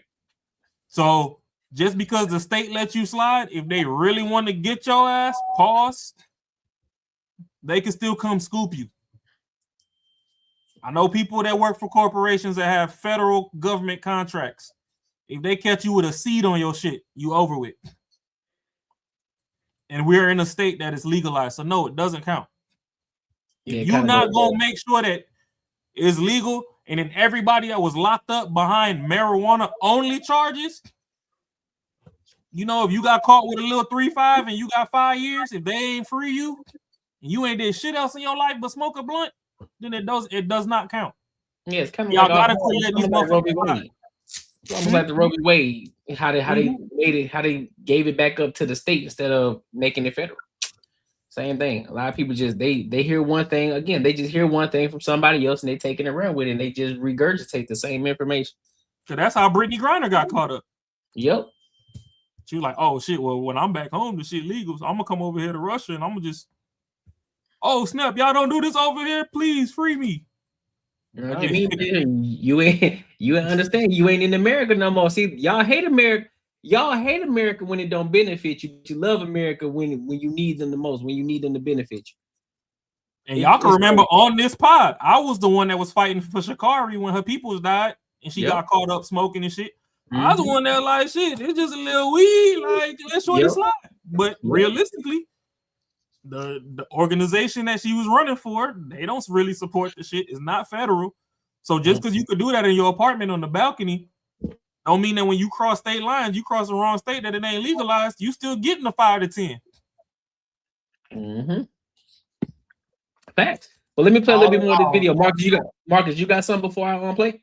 No, go ahead. Good. And I'll say this, all in Like, all, you know what I'm saying? I was just gonna be short. All in all, for some reason, when us men we be sitting here talking, we be saying stuff, we get called sassy. But dude right here, he talk. Everybody, all the women, they rock with it. They don't say nothing. They listen more to what he got to say than y'all know what I'm talking about. Yep. Oh, what's that? That's facts. Nija W. That's 100% facts. Facts. Because they called it a medical card, but anybody can go get one. The doctor's gonna sign off. They don't care. You can just say you stubbed your pinky toe. They're gonna give it to you. Yep. Now motherfuckers in traffic moving around slow and buzz. Then they told you that, all these states that legalize it quadruple they fucking tax revenue. Y'all niggas still got potholes. Yeah, for real. Because 3 out of 4 of us out here in Arizona, minus the fact that in Arizona we got the most beautiful roads in the country, but they just blew $2 million to fucking hang a sign on Mill Ave. The new Mill Ave sign, if you come to Arizona, you go down Mill Avenue and you see that word Mill Ave in metal hanging across the street off some bungee rope. It costs $2 million to put that shit there. Yep. They fucking with the church's money, man. Just like the Pentagon still ain't never passed a fucking audit. But hey, we can hit play. And I hate because I'm not one of those people that likes to drag Beyonce's name into everything. I'm not that person. But B, you ain't no better. You are no better than the white woman who says she's for the cause and goes home to a racist Trump supporting ass husband. It is the exact same thing. Somebody said, what does it have to do with Beyonce? I'm lost. You can't be that lost, love. Let me break it down for the slow people in the back. What it has to do with Beyonce is the simple fact that she positions herself as being a champion for Black people and breaking down barriers, yet you are laying up and sleeping with a man every night that has just betrayed us in one of the deepest ways, and you are somewhere standing silent. You're somewhere silent, not to mention if she agrees or disagrees, the money is coming into her household and she's benefiting from it. Come on now, dog. That's what it has to do. Come on, man. With Beyonce. That's what it has to do with Beyonce. It directly involves her. They're married. It is her husband. There's no. Hey, hold on real quick. Yeah, I was going to say, pause that shit. Yeah. Go ahead, Marcus. Hey, bro. I mean, you know how many women fucking eat this shit up and how stupid this is what he's saying. A cause that you have never heard them speak about publicly that they probably don't give a fuck about. They should now care as much as you care about this dumbass shit, and they should take away money from their family to support a cause that you're doing that don't mean shit. Like, that is crazy to even think that is legitimate for someone to do, to fuck up, to take money from their house to support a cause that you bitching about that ain't gonna change shit. It ain't really even a problem. That's not even a problem, really. It's just a problem in your head. Like, I don't understand how people really can say shit like this, and people comment like you cooking, like shit, like come on, bro, like that is crazy. No, this the same dude that said all straight men are the issue in America. Yeah, that is him. That is him. I got a question though. That's why I need to take him serious, bro. Like he gonna shame all men for whatever. That's what he gonna do. So like, I got a house phone. As he talking, you can tell he reaching for straws, bro. Like he just talking, nothing to back it up, no evidence. He just have his own hypothesis, and he's saying all this stuff about Beyonce with nothing to back it. I got a question because I always say up on here, self-preservation is the first law of man. Niggas outside right now fighting for their motherfucking life. Y'all act like gas was not expensive during Biden. I remember the first time my credit card hit the fucking cutoff at the gas station was under Biden. Gas was astronomically high. That's all you got, but boy. That shit was egregious. You understand me? And now Trump done double back and it's expensive again. But You know, niggas be acting like they got amnesia. But my thing is, if self-preservation is the first law of man, if you just bought a house and Target came up to you and said, "Oh, we gonna pay your house off. We just need you to, you know, make some TikToks for us for 6 months." Y'all ain't going? You know they would. Come on. Boy, I wish, man, let Target hit me up. Boy, you think this dude would do the same? He would too. Commercial every 2 minutes. You understand? If they gave you a cherry red G-Wagon on Target floaters for the wheels with red and white guts, it was like all y'all gotta do is, you know, one fucking drop a week for 52 weeks. That's a year. Y'all ain't going? Because y'all niggas love to stun on somebody. Y'all can't change the wheels or nothing. Y'all can add a sound system and stuff if you want. Y'all can get ignorant with it. You know, we know some of y'all still in the hood and y'all want to go put 215s in the trunk and fuck the whole fuck up the rest of the electronics. But if it has some floaters, so when you going down the freeway, that Target logo ain't even fucking spinning. Red and white interior, AC and everything, blow cold as it need to and all that. And all you gotta do is drop one video a week supporting Target. Y'all ain't going? Oh, I'm going 1,000%. I'm putting up in that bit. If they took you and your bitch and they fronted you 5 extra bitches on a trip once a year for the next 5 years, you just gotta drop a video a week. You ain't never lied. You ain't never lied. You ain't lied. Boom, boom. You mute, bro. You mute.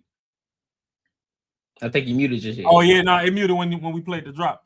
But that's the thing though, is like y'all gotta think about people's economic standards, what they got going on. Don't get me wrong, it's Jay-Z, so y'all gonna be mad like, oh, he got money and blah blah blah. He a billion. That's cool. Elon just entered the trillionaire status. You can't never have too much bread if you're gonna go get it. It's true. But you also, and that's the thing too, though. And that's another problem too. I think people are so small-minded. They think that once you hit a certain status, they think that money is for you. We don't know the back end of shit. We don't understand what's going on in life. We don't know what it is that they got going on. That money may be for somebody else. They may be taking that deal for something else, entirely different for personal reasons. Like, all right, I got my money, but I'm taking these deals. It could be for my daughters to make sure that they straight. It could be for a family member. It can be for whatever the case may be. But again, we're so small-minded because we think that we are the main character. We think that everything just is us. It's us. I'm doing this for me. I'm doing this for me. We have this main character syndrome. And so again, I'm still of the ilk. I don't know why he's taking the Target deal. I don't. But guess what I'm gonna do? Shout out to you, big dog. Black excellence. You a black man. Guess what? You taking care of business. You ain't on it. You ain't out here in these streets just talking about rapping. You ain't out here in these streets just talking about degenerate shit. You out here making business moves. Instead of us studying that and understanding, like, I'm trying to figure out how the hell this rapper who was talking about drugs at one point, but again, he was talking about the blueprint. He was talking about business in a lot of his albums. A lot of people don't understand that too, and how to move and operate in business. But that's neither here nor there. How did he get it? Instead of us talking about, oh man, this some bullshit, black community, whatever, why aren't we asking how? How did he get Target? What geared Target to say, let me reach out to Jay-Z out of amongst all the other artists out here in the world, or all the other content creators, or all the other actors out here in the world? Why Jay-Z? Let's dive into that and see what's really going on, so that way we can actually figure out how we can come into space like this, other deals or local deals. Like, you know what? Let's figure out how we can actually figure out how to what's what I'm looking for? What's what I'm looking for? How we can actually collaborate, how we can collaborate with different businesses, and how we can actually have this business acumen in order for us to progress forward as a black community. Why can't we do that? Hey, but you don't know what's funny, Courtney? So I realize a lot of people don't stand on the things that they believe in when they go to sleep at night. Because all these people that's gangsters and shit, you know, y'all want to take all the C's out, the C words, and replace them with B's because y'all blood or whatever. Remember when I told y'all when Trump won, I was disappointed in YG for switching sides.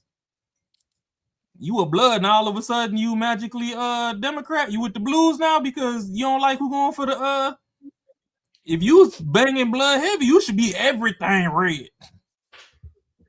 Yeah. So shouldn't be no fuck Donald Trump.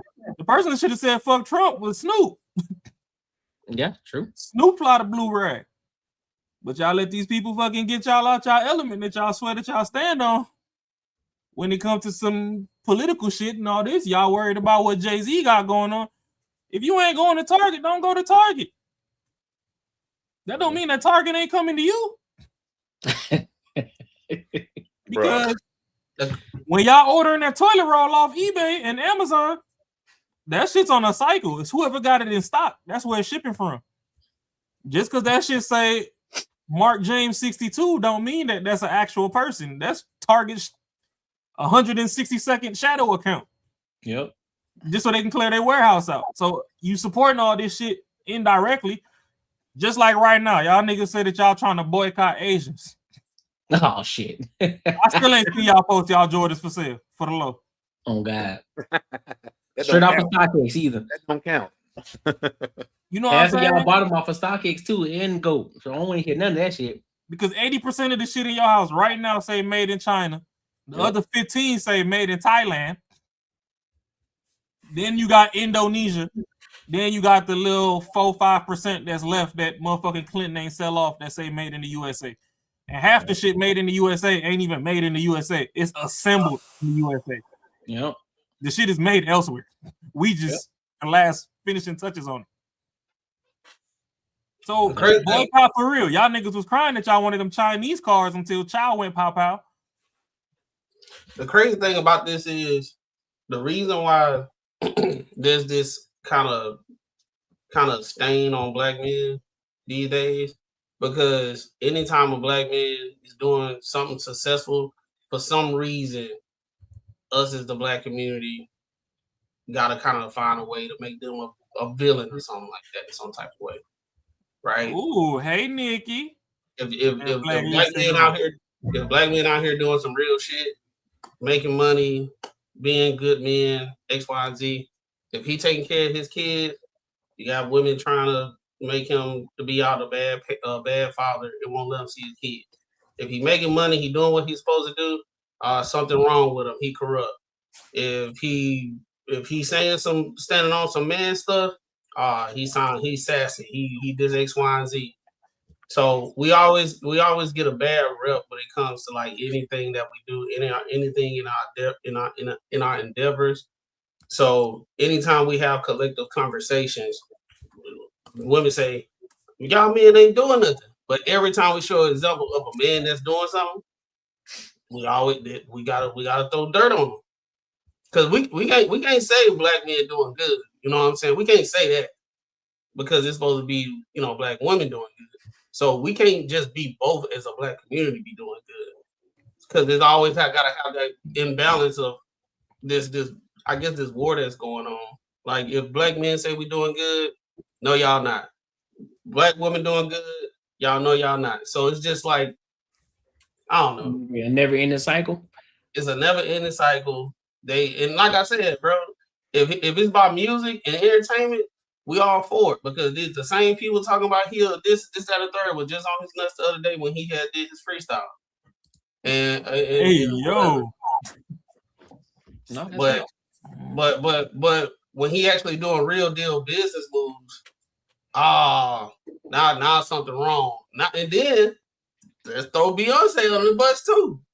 Like damn, throw his wife under the bus. But I got a question on that. I got a question on that though. So she locked in with her man. Her kid's supposed to starve because y'all don't like something? Don't say it. Don't use the word starve, bro, because they gonna attack you for saying starve because their parents got money and she rich already. Don't say that. Don't say that. I don't give a fuck. Bills due on the 1st. The money I got today don't mean I got it tomorrow. I still gotta pay some of it the fuck out. Like bills due on the 1st. My kid's supposed to starve because you don't like something, and y'all can't even prove. Damn. Ooh, Nikki hitting a sweet spot tonight. She talking dirty to us.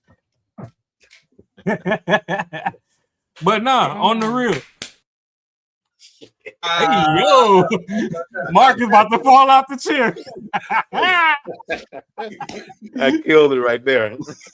No, but dead ass though, like the kid's supposed to starve because you don't like something. If you don't like it, you don't support. But until you can prove and substantiate an argument as to why we all collectively shouldn't support, get the fuck out of Dodge. I'm like, my whole thing is like, why trash somebody because you don't understand? You know what I'm saying? Like, why do that? Like, you are nowhere near in like these rooms that Jay-Z in doing business and all that stuff. You just because you don't understand it, don't mean you gotta rush to the point that you gotta demonize the dude and you don't even know what the deal entails. I promise you, he don't know what that Target deal entails. All he know is that he did a deal with Target and he didn't create all these narratives, right? And it's the same dude that say all straight black men is the problem in the community. Hey, that boy Rod. Shout out. My dog Rod. Hey. So one hey, thing I'm listen, gonna say, you know what it is, Rod. Hey, all I'm gonna say on this panel, don't nobody on this panel love the hoes more than I do. We supposed to leave the hoes out to hang and dry. We can't throw a couple ones. Stop it. Get some help. If Target broke some bread with me, I'm gonna make sure a couple baby mamas got some milk in the fridge. You know what I'm saying? Boy, it's out the mud. We got Rashad McCown. I just had one person. What was I talking about? So I mean, you know, break some bread. Like what is we talking about? Some of this money come back to the block. Y'all gotta chill out with all this bullshit y'all really be on. Like, all of y'all out here fighting for y'all life, struggling. Y'all don't want to share y'all man, but y'all had to share y'all house the entire time y'all was growing up. Y'all got fucking 3 brothers and 2 sisters. So you've been sharing your mama and daddy your whole life. You went to school. You went to school. You was 1 out of 23 in the class. You were sharing your teachers. Now you get this one provider that started a business and got 50 employees. So you've been sharing your man at work anyway. But an extra bitch that like you more than she like him is where y'all draw the line. The whole reason she joined is because you a baddie. She ain't joined because she seen his gray sweatpants print. That nigga crazy.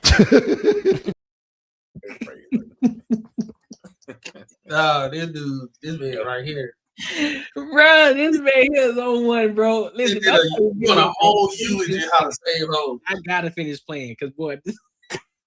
All right, let's play some more. Let's play some more. I don't know how we came from that to saving hoes.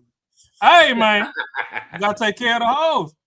Hey, I'm not in the business. No. You know, and we're not even going. I don't even have the time to get into. You know, Jay-Z, you went and undercut the movement with the NFL when we had all that momentum going on with Colin Kaepernick. And yes, we got a vanity play. We get to sing Lift Every Voice and Sing at the beginning of the Super Bowl, and we get black entertainers. Once again, your pockets got lined and we got nothing for it. Your pockets got lined and we as black people got nothing for it. You went in there and tap danced to them crackers and told them, I know what to do to make black people shut up. Let's give them halftime and lift every voice and sing. It calmed us the hell down. You lined your pockets. And at the end of the day, we got nothing for it by means of economic empowerment and or ownership in the NFL. We got nothing. I was just saying, I just find it funny. It's like, I say people that got his mindset. It's like women that they can never have enough, right? Oh, JD here, everybody happy. We're gonna have black representation, everything good. So now he did it. Now he complaining like, okay, we ain't get nothing. Okay, we got some entertainers. You ain't did shit. Like it's never enough. I got a question. What's the word? Why is it that any man of substance, right? Any man. Now we're not even let's just take Jay-Z out the equation right now. Any man that's of substance that breaks down barriers or opens the door for other people to walk right through. Why is it that we feel we need to grab on the coattail of other individuals who helped us, who got us to there, who got us to that point, Why is it that we can't take that blueprint and do it for ourselves? Why is it that we always of the mindset of give me the fish instead of somebody teaching me how to fish? The black community, we're always of that mindset of give me the fish. I don't want you to teach me how to fish. I want you to give me the fish. I think it's niggas I broke think with us in bad the black attitude. community, we want to be the one that said we know how to fish. We don't want to. I say I think a lot of people in the black community, we want to be the one that know how to fish. Or say that we know how to fish. We want to be the one that's in the spotlight. So if somebody do it before us, he ain't do nothing special. It ain't that crazy. You know what I'm saying? It ain't nothing like that. But if you do it, you know, and then everybody start talking about you, they be like, man, these people just hating because they ain't putting in the work to do the shit. So it's just a lack of enthusiasm to actually get up and start doing something. It's easy to boycott shit on the phone. It's easy to stand on the sideline seeing somebody doing the work. It's easy to sit there and nitpick about shit that you don't know. It's easy. All you gotta do is get on your phone, get online, make a post, make a podcast. You know, microphones cheap these days, and you can just say a bunch of nonsense of shit that you don't even fucking understand. Like this motherfucker doing. Like he don't understand none of the shit that he talking about. But he got a voice and he got a lot of sass in it, so people gonna listen. So that's what. Hey, I'm just telling the truth. That's real. Yeah, I'm just telling the truth. they just think everyone just think they owed some shit for some goddamn reason. They just think like for some fucking reason they conjure up all this shit in their head that they've been oppressed and shit ain't fucking equal, shit ain't right, and they fucking now someone did make it, and for some reason they feel like they're a little bit of that person's success. The reason they may have bought one fucking CD, maybe in fucking 1999, and they think for some goddamn reason they're a part of like whoever they're talking about their success, or they bought something from Target. I think just because they bought one little thing from Target, that now they helped the fucking president of Target buy that big ass house of his, but they can't afford no house, so now you owe me shit. Like it is the fucking most backwards fucking bullshit that you never think of. Honestly, Marcus, I'm the same way though, because you know I just told y'all I like the hoes. So if I buy Mama some fruit snacks and put them in the house, I don't need little Aiden talking back to me and being rude. Bitch, you ain't had snacks. You ain't had snacks till I got here. Hey, so you owe me respect. That's like the people that live on section, live on Section 8, got food stamps and all that type of shit. Those be the main ones talking about tax the rich. They ain't paying no taxes. They ain't doing nothing. They don't own shit. They just out here, tax the rich, but they own Section 8. Yeah, but the rich are being taxed. We are the rich. We outnumber them. I'm saying, I understand that. I think most people understand that. But the logic of just like what Marcus is talking about is that it's like the same logic. You asking for something that you ain't got no stake in or don't even understand. Like me, I got a full-time job and I got my lawn care business and I do some other stuff like to make some extra money. Do I have to do all that? No, but I like to be comfortable. You know what I'm saying? So I'm doing all that, and I done heard some people say, "Well, I was lucky." You know what I'm saying? That I went to college and I got this good job and I got this landscape, and they think, "Oh, just everything falling out." No, it took hard work to do all that stuff, and I'm doing what a lot of people not doing. So once you get in a conversation where you're trying to put people on game about stuff, say, dog, holler at me. I'll give you the game. Yeah, I'm going to holler at you. They never want to holler at you, and they'll be the main one complaining about their life because they don't want to do the work. Yeah, it'd be the same one. Like somebody ask you, like, I know you got $20, man. Come on, you got that job. Give me $20, man. I know you got $20. Now you stingy. And I'm like, at some point, whoever this person asked me for money got more money than somebody else. So it's like the same goddamn, but they always got the excuse of where I don't make as much as you. So this is why you should be able to give it to me. Like, bro, you make more than somebody else. You got more than somebody else. Give them what you got then, and then see what that's gonna happen. No, you ain't gonna do it. Better go buy a lawnmower. Yeah, he gonna do that shit. Shit, he dropped that super chat on your head. He said he got the paper. He said the paper ain't the problem, it's the time, baby. But My bad, y'all. Oh shit. I think that's just what it is, bro. People don't want to work, and they have some. I guess we can use the word insecurity about themselves. So instead of going and doing the work, they're gonna try to break you down, or whoever that's doing stuff down. Hey, to try to make it seem like the stuff they doing is not that special. And I think we see that all the time. You'll see somebody doing some phenomenal stuff, and then they'll try to talk them down and try to make it seem like what they doing is not good. And then they like what he doing. He throwing his own narratives of stuff that he don't even know. He don't even know the inner workings of the deal. And he even said, "See, this is willful of ignorance he has, because he said that he ain't even trying to look at the deal. He ain't even trying to. I ain't got time to be looking at it." That's what he said. So this man is sitting here talking about some stuff that he don't know. He just told everybody he don't want to know, and he just coming up and making his own stuff up. Facts. What up, Joe? Let me play some more. Jay-Z, like honestly and truthfully, this is unforgivable in my eyes. I feel betrayed, and I'm going to be very honest with you. The level of betrayal that I felt when Kevin Hart tried to make those excuses for that comic, making those George Floyd jokes, that is the same level of betrayal that I'm feeling right now with Jay-Z doing this. Jay-Z, you get up and you talk about liberation and this and all of these different things, and you just absolutely had to take that deal. You had to take that deal, Jay-Z. You had to take that one. Like Jay-Z, you could have went back and resurrected Radio Shack. You could have went back and resurrected Circuit City.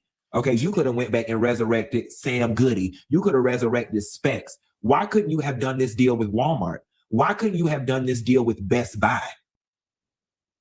Why couldn't you have done this deal with so many other companies? You had to go do it with Target.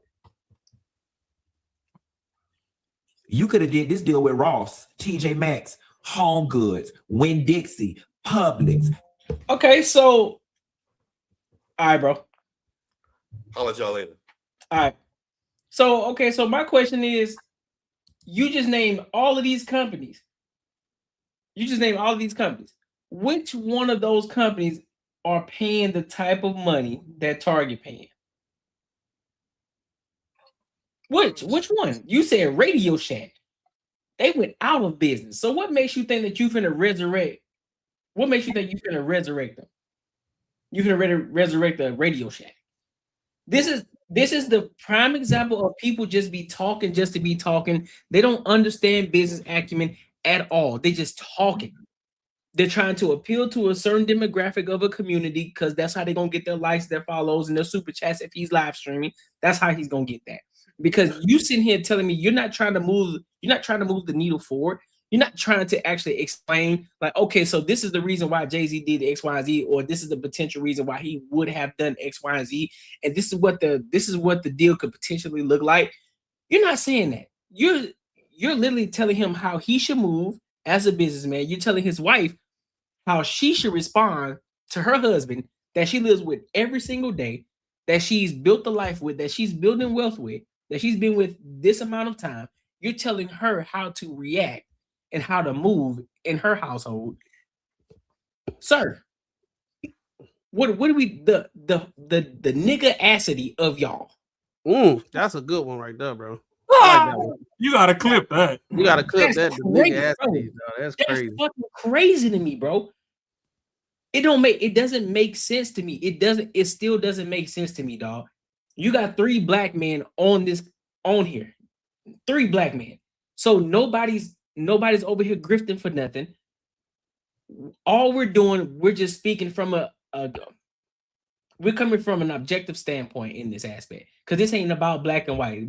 This is supposed to be about business, right? We bring it when it ties back to the money, real conversations, real solutions. That's what we're supposed to be talking about. Hey, Courtney. What's up?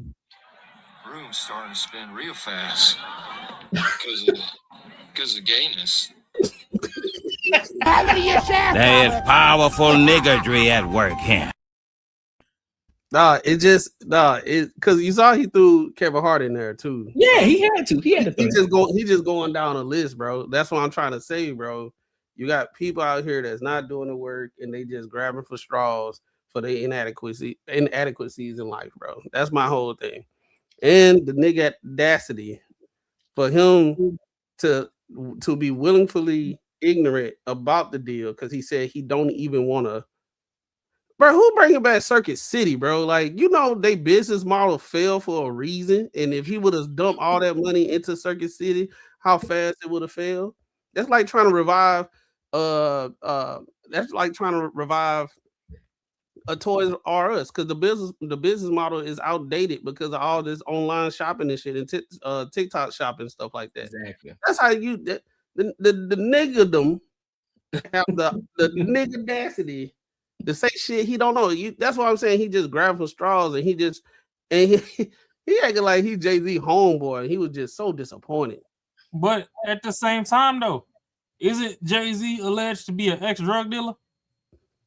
He's alleged to be. Yep. So that means as a black man / drug dealer, drug lord, he used to be a target.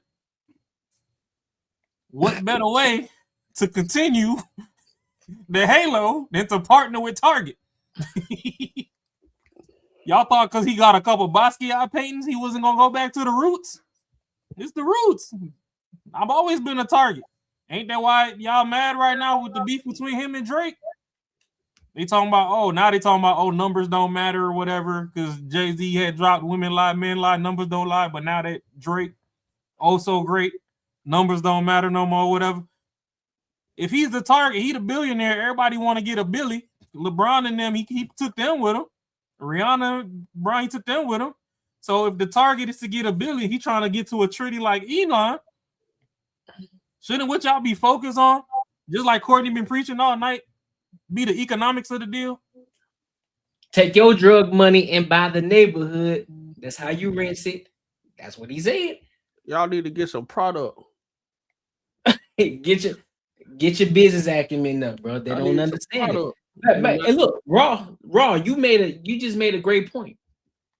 Everybody that's been tapped into him that has the logical business mindset, they became billionaires who was tied to him. So that goes now it begs the question, okay, was Dame Dash truly I'm not gonna say legit businessman, but the way that Jay-Z was handling his business versus the way Dame Dash was handling his business. Can we also, because we don't know and we're all speculating, can we also say that maybe the direction that Dame Dash was trying to go didn't work to get them to where they were trying to go? Somebody was right. Could that be possible? Instead of everybody looking at, oh, well, Jay-Z, bad man, Jay-Z, could it also be that, yeah, he may have had the right mindset, but the path that he was going, it wasn't going to work. That can also be true. Same thing with Benny Siegel. I love State Property 1 and 2. I watched both. I literally just watched both of them not too long ago. I ride with both of them. Right? But again, just because somebody goes on a podcast and they say, listen, I'm going to tell my story, you know what I'm saying? This is my truth or whatever the hell they be saying. That doesn't necessarily make it true because guess what? It's your story versus his story. It's his story, it's her story, then there's the truth that lies in the middle. And we never hear Jay-Z's side of the story. We only hear everybody else's story about Jay-Z. Yep. So you can call me crazy, you can call me, oh bro, you naive, whatever. At the end of the day, y'all don't even know. All of y'all who going against Jay-Z, y'all don't even know. Y'all speculating just as much. I ain't no Jay-Z fan. I ain't even Jay-Z fan for real. I like some of his songs, but I'm just looking at the situation from an unbiased way. You know what I'm saying? Yeah. But I mean, you know what it is, bro. People be needing content, bro. And they gotta talk about the newest and latest thing. So he done fucked up whatever deal he can get if his platform blow up. No, he didn't. I'm saying anything with Jay-Z.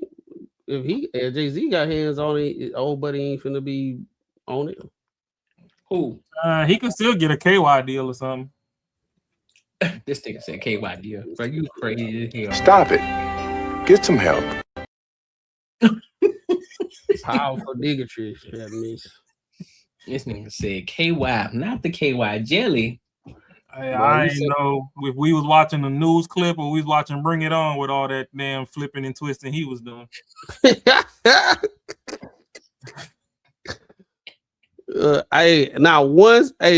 Not one sassy comment at all when he was talking, bro.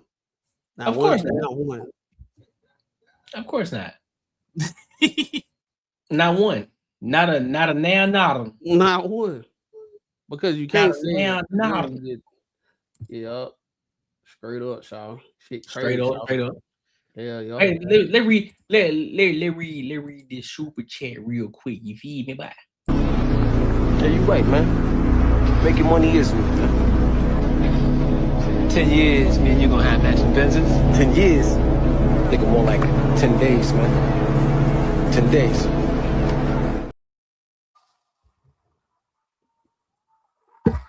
Shout out to the dog, Rob Brown, for the 20 ball. Appreciate you, big homie. And listen, if y'all haven't subscribed to Rob Brown, go subscribe to his channel right now. Listen, he gives it from a Christian perspective. He talks about Jesus Christ. I love his content. I actually watch a lot of his content. It's pretty dope, bro. So go check him out. Go tap in with him. Appreciate you, Rob Brown. And listen, and again, I already told you this before, bro. I like that profile picture. Pause. It's a dope picture. I like the upgrade. Man, no, don't be doing that over the glasses. Look at me, bro. You niggas too motherfucking street to never been to jail for me.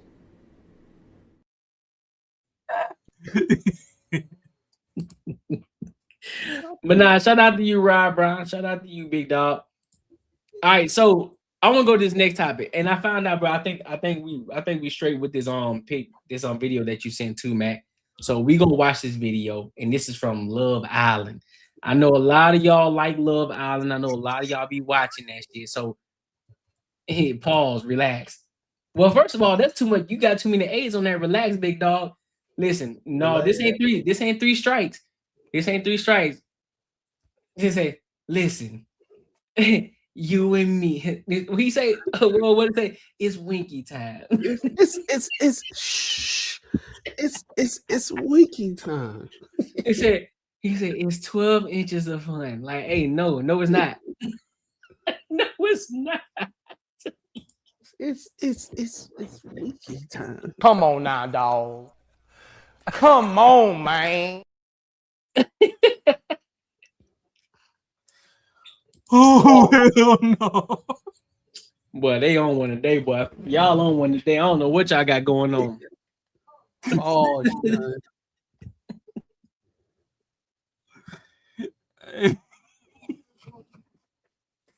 oh shit. But y'all ass crazy as hell. I don't know what to do with y'all, bro. Oh man. Look, bro, let's get to the next video, bro. But like I said, Love Island. I know a lot of y'all women be watching this too, so I'm pretty sure y'all gonna get a kick out of this. Love Island, and this woman is basically it's a conversation that a lot of men are having, and this is the reason why a lot of men say stop going to your woman when you having issues. Stop crying in front of your woman. So which one, the main or the side? The main, from what it looks like.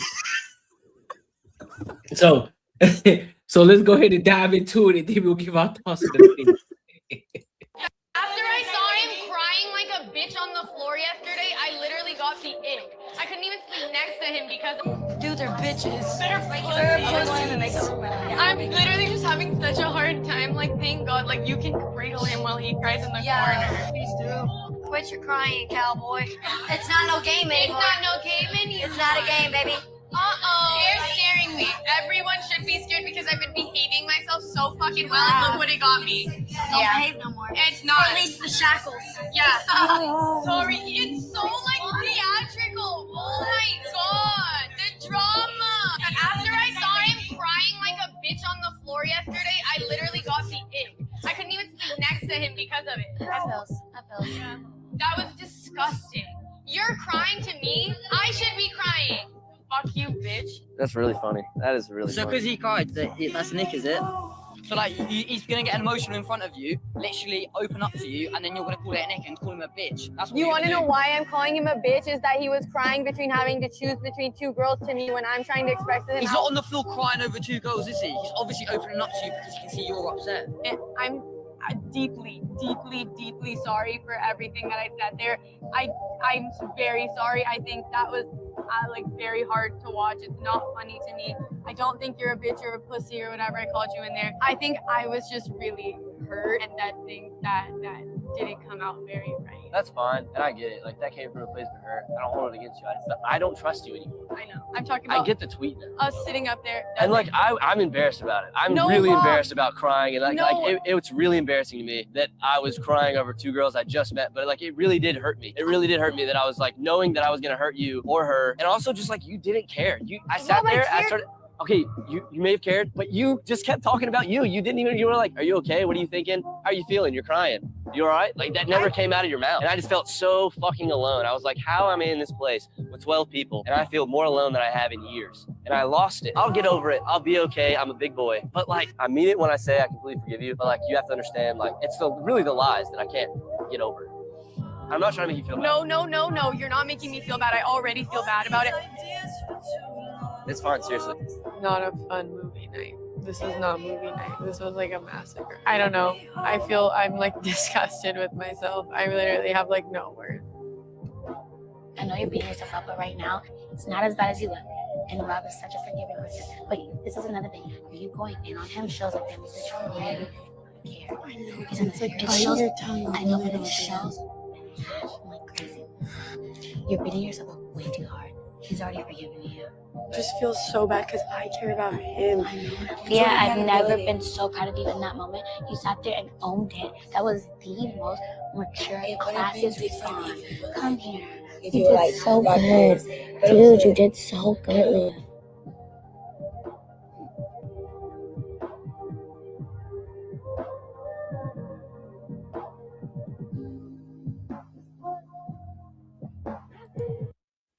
All right, so what do y'all make it is?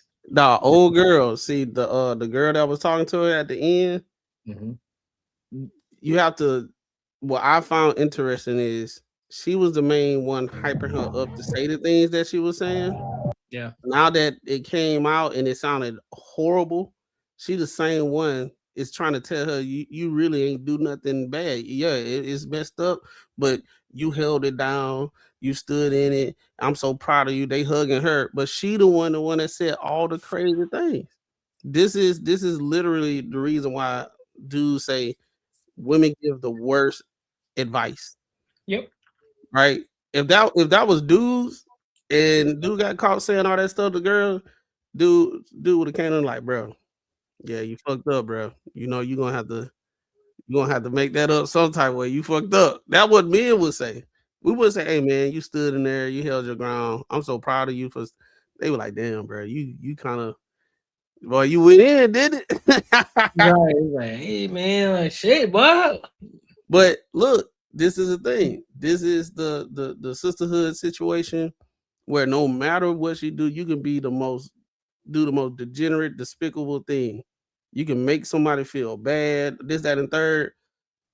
The sisterhood gonna come and rally behind you and comfort you, even though you a piece of shit. That's the crazy thing. She that the girl that was talking to her on the last girl that was talking to her, she the one that was inciting it while it was going on, and at the same time she bigging her up after we saw the deplorable characteristics that she had, making them feel even worse. But I'm glad it was recorded because men be saying this stuff and women just don't believe it. They really don't. So now more and more of this stuff starting to get recorded. You got the sisterhood fighting it by still comforting them, even though they're doing like wild stuff just like that. Even though it's like blatantly obvious. Like what she said was messed up. He probably shouldn't have did that though. He probably shouldn't have cried in front of her. He probably shouldn't have did that. But God, oh, that was messed up. She said a whole bunch of crazy stuff, bro. No, that's fair. This is why when we had our counterparts from the other gender on the panel, we had women on the panel, and they always brought up therapy and all that bullshit. This is why I talk my shit the way I talk my shit. Men don't need therapy. They need to bring back that gap between the washer dryer. If that gap between the washer dryer got undusted by a forehead earlier on in life, she wouldn't have been acting like this on, I guess nowadays you can call it international TV because all this shit go on app. So yep. It's somebody in Madagascar running from a Komodo dragon right now watching this clip. Yep, that's facts. So that's the bullshit. This is another thing too why that word sassy gets used so loosely. Y'all sit around here and tell men all goddamn day you want them to open up, express their feelings, blah, blah, blah.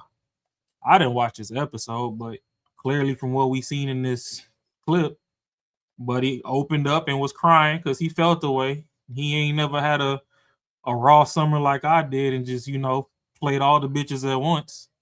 He actually put his heart in it. And he was like, well, shit, if I choose one, the other one gonna hate me, so I'm in my feelings. You supposed to dog both of them at the same time. You got two hands with two thumbs for a reason. It's supposed to be double thumbie. But you was over there crying because you got to choose one over the other. And now she done did her big one and made you look like a fool. And now you have to admit that, it's no love lost. I forgive you or whatever, but it'll just never be the same. The bitch done turned you into Drake on international TV. Nothing was the same. If you're watching this clip, it's too late. And then another thing is they're going to talk about all these buzzwords. Somebody going to bring up toxic masculinity or something. But when he go on his almighty winter tour and turn hoes inside out because he in his feelings and he putting it through the mattress, y'all going to be like, oh, this is why men ain't shit. Blah. No, you just watch that black bitch, just like I said earlier. All this shit don't go mainstream till the black folk jump in it. They zoomed in on that bad, dusty-ass Swiffer mop wig she had on her head. When she was telling this shorty that, oh, my God, you did your big one and whatever you did that, you stood on business. No, ho, no, you didn't. I cared about you. That's why I opened up to you. But you talking to her like she was a toddler. You just proved that when we open up, y'all don't care. So guess what? I'm going to be the motherfucking villain. Fuck Batman. I'm Joker, ho. And I'm turning all you hoes into Harley Quinns. This is the prime example of the devil's bait and hook. They'll tell you we need y'all to open up more. They'll tell you we want y'all to be more in touch with your feminine side. But then when you do, guess what? They hit that bait and switch on your ass. And this is exactly like the comment. This is exactly like the video that you sent, Matt, about another black shorty who said men about this woman who said that a man was saying that women all of a sudden they care about men's mental health, and she said, no, we don't care. Yep. And it goes to that exact point. It's like, first of all, this is where men adapt, right? Y'all want to know where these dogs come from. Y'all want to know where these guys who just don't have a heart for y'all no more, where they got a cold heart. Y'all created that beast. Now, can we also say that, brother, you should have known not to cry in front of shorty. You should have known that. But however, in that moment, we can always say, hey, bro, no, that you shouldn't have done that at all, bro. You left yourself vulnerable, you left the door open, they walked right through it, and then you know what I'm saying, that's on you. But again, it goes back to, we're still in June, right? Men's mental health. Y'all want men to open up. Y'all talk about men. Y'all talk about therapy and all these different things. This man opened up. He expressing to you how he feel about the situation. Now, and he also mentioned in the video, now once did you say, hey, well, how you feeling about that? How did that make you feel? But you so in your main character syndrome, you so focused on how you feel instead of how he feeling right now, and what's actually making this dude upset about this. He like two shorties. And I know some of y'all toxic ass women. When you talking about two women, that's crazy. But again, he's expressing to you the situation and how he feels about it. Instead of you taking the time to sit down, you know what? Let me actually hear him out. Let me see what he's talking about. Let me see where he's coming from so I can better understand this situation, because this could have been a great opportunity for you to learn the mind of a man. But you didn't, because you got in your own feelings. And the first thing you wanted to do was attack like the devil would. And now here we are. Now you got caught. Now you got caught in real time. Now here you are curving your ears. You're laughing because you embarrassed of the shit that you said. You ain't sorry. Again, you ain't sorry. You just sorry you got caught. Yeah, she sorry she got caught because she was cool. And then these are one of those things where that would have been a good time if she would have like, hey, you know, crying. He was crying and stuff, and then could have talked. It could have been he had some abandonment issues when he was growing up, or he saw how his dad left his mom, and he probably promised he'll never do that to a woman before again, and that's the reason why those type of things is real. But she didn't care. She actually calling him a bitch. He was an egg, all that type of stuff. Mm-hmm. So when women do that double speak stuff, the only reason I think a lot of times, if a woman say they want you to open up and everything, I think they just want to hear it so they can use it as ammo later. Yeah. I don't think they intentionally think that. I think they just good at gathering information, and then they got stuff in the chamber that they can use later if you make them mad. Like, I'm not saying all women do that, but like women like her and that the dark skinned chick, yeah, definitely. Now I commend the other women that stayed away from it because they was like, yeah, she said some fucked up shit. It was like two girls that was comforting her, and they the worst ones out the group. All three of them. I commend the other girls that just said, you know what, let me stay away from her. I ain't trying to be grouped in with her. You know what I'm saying? Yep. But yeah, bro, it's like, don't be vulnerable, especially like a woman that you just met. Don't do that shit. Don't do that. That's a big no-no. My question that I have for y'all, and I don't know Buddy's background. Like I said, I don't watch Love Island. Me neither.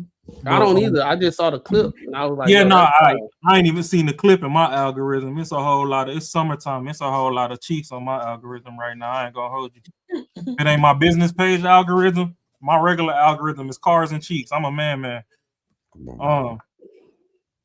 My thing is, we can assume that more men in the world at least have their mother than they do their father. Some people are blessed to have both, but at the end of the day, more people have their mother than their father. So is this proof that women set their sons up for failure?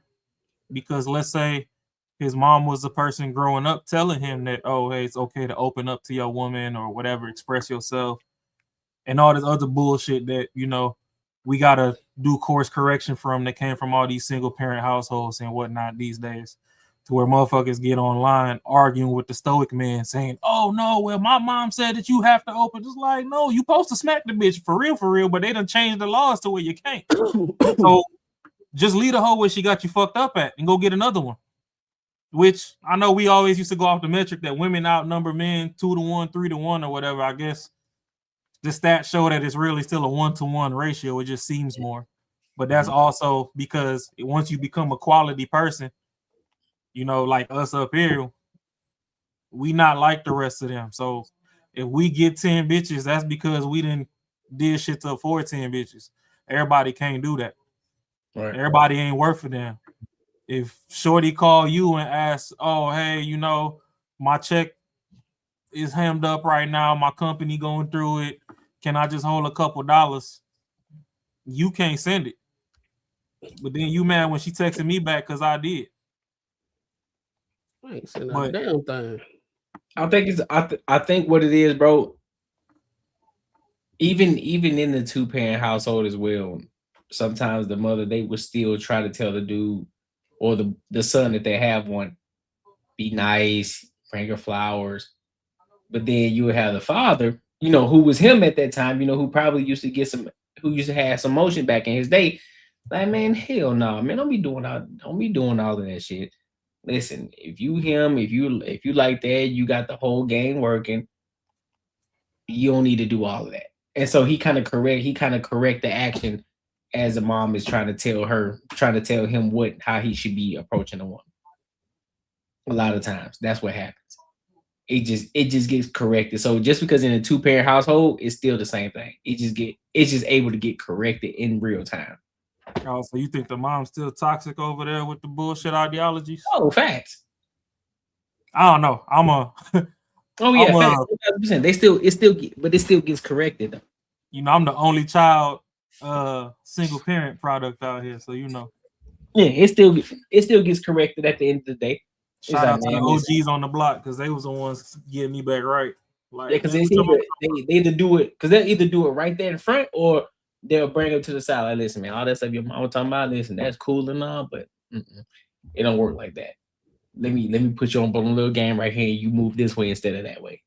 Because if you really want some action, whatever that action look like when you young, it ain't always about the sex. If you just want some girls to like you and things like that, you got to move this way instead of this way. Yeah, I think it's like it is their fault, but it's not at the same time. It just depends on what's going on. Like if the man just decide to leave, he is a ain't piece of shit dude, and he just leave. I don't think it's fully the woman's fault, but the women, right. I do think a lot of times, even though women are put in a situation where she did get pregnant by a piece of shit and he ain't handling his business, he ain't trying to be a part of the kid life, I do think that some single mothers do a disservice to their kids by not putting them around men. I got a question though. What equates to being a piece of shit man? Not taking care of your kids. Like not taking care of your kids. I'm saying as far as the having a kid aspect of it. If you lay down, it takes two, if she have the kid and both of y'all on the same page about it, he's not saying that I don't want the kid. It's just like he going with the flow and to think everything's straight. And he there for a little bit. And then he just, the horror story that women be saying, like he just get a stick and get a bed sheet and put out 2 pieces of drawers and tie the bed sheet to the pole and walk out the house. That's how women be talking about men just be up and leaving the house. But if he would take care of the kid or whatever and he just gave up and he just actually left, then I'd say he's a piece of shit dad. Because especially if you got a son, because you already know what kind of disadvantage you're going to put him in the world. You already know, right? So, but at the same time, I do see there are some women that even though they are put in that situation, they pride is too high, and they don't put that boy around men. That can go from whatever clubs they have now. They have entrepreneurship clubs, they have mentorships, they got football, basketball. It's so many different things that you can sign your kid up for to be around men, karate, jiu-jitsu, all that type of stuff. They just be at the house on a goddamn game and on the iPad playing Roblox blocks and want Robux. So they're not really learning how to control their anger. They're not learning how to be men. They don't have a man to look up to exemplify what a man is. They don't have an example, right? They always around their mama.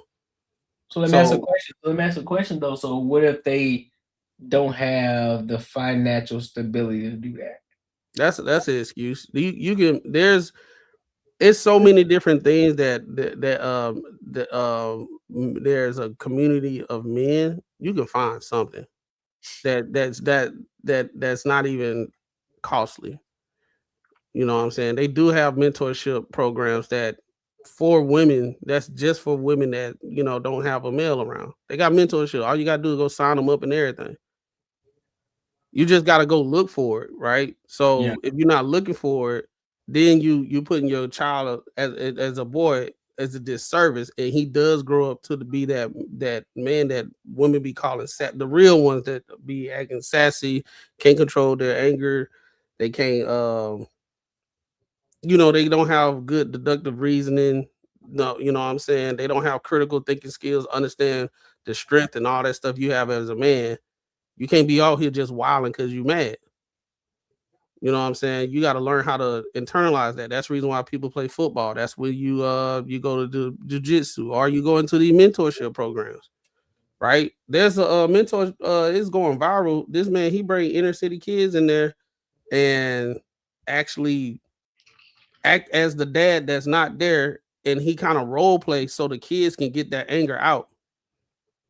Right? And then they become a better man, because a lot of the times though, kids they grow up with that shit in them, and it travels with them all the way to adulthood. So yeah, it's a lot out there. So I think they do disservice. But also, I say the worst is the one that you got the women that keep the kids away from the dad when the dad trying to be involved. So I'm gonna ask a rebuttal to Courtney's question. It's like you said, what if they can't afford it? Right. How many of these women that we see that are in these circumstances still got their hair laid and their nails did? Majority of them. Okay, so if you ain't skipping out on, because see, being a parent is a selfless act. It's no guarantee that it's gonna pay off. Because let's not get it fucked up. These people can sacrifice their entire lives and put everything into these kids, and them kids can still grow up and be like, "Fuck mom, fuck dad. They never did shit for me, whatever," because they weren't ever put in a situation to realize how good they actually had it versus others. You know what I mean? So it's a real selfless act. So, but at the same time, how many of these people really sacrifice the way that they should and then be like, okay, I laid it all on the line for the last, 12 out of 18 years of getting this kid at least a high school diploma. I didn't get my hair done. I was just, out the shower, hair grease and a comb. I said, fuck the braids because that pack of hair could have paid for summer camp. I said, fuck the nails because it could have bought the gear. You know what I'm saying? Like, how many people do that? I think a lot of people don't. I think there are a lot of parents who don't do that. Yeah. So and that was and to be honest with you, that was the reason I asked that question. You know what I'm saying? And so I'm glad that you piggyback off with that question as well, because there aren't a lot of selfless parents. They think that they're doing a selfless job, but a lot of them aren't, because they thinking of them first. Well, I can't go out here looking all crazy. I'm making sure my son take care, but yeah, your nails done every week. You got Jimmy over there taking care of things, but guess what? That's for your nails. That's for your hair. You getting child support from this guy, but you ain't using it for your kid though. You using it for yourself. Well, how come I gotta have a life too? No, you don't. That's your kid. Your kid comes first. You don't have any other responsibility other than yourself to make sure that your kid is straight, to make sure that they have a better life than you did. That's what you're supposed to be doing. And if you aren't sacrificing that, that's a bigger conversation that we got to have.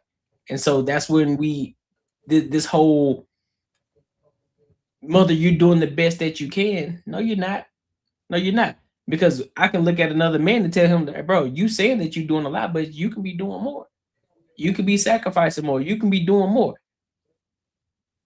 Oh, why your nail? Okay, so how much you pay for your nails? $60. Okay, that $60 could have went to something else for your kid. How much your hair costs? $500. How much they going on minimum? $500 to do their hair? That $500 went to something easy. You could have easily paid for your kids' the fees and everything to put them in the sports.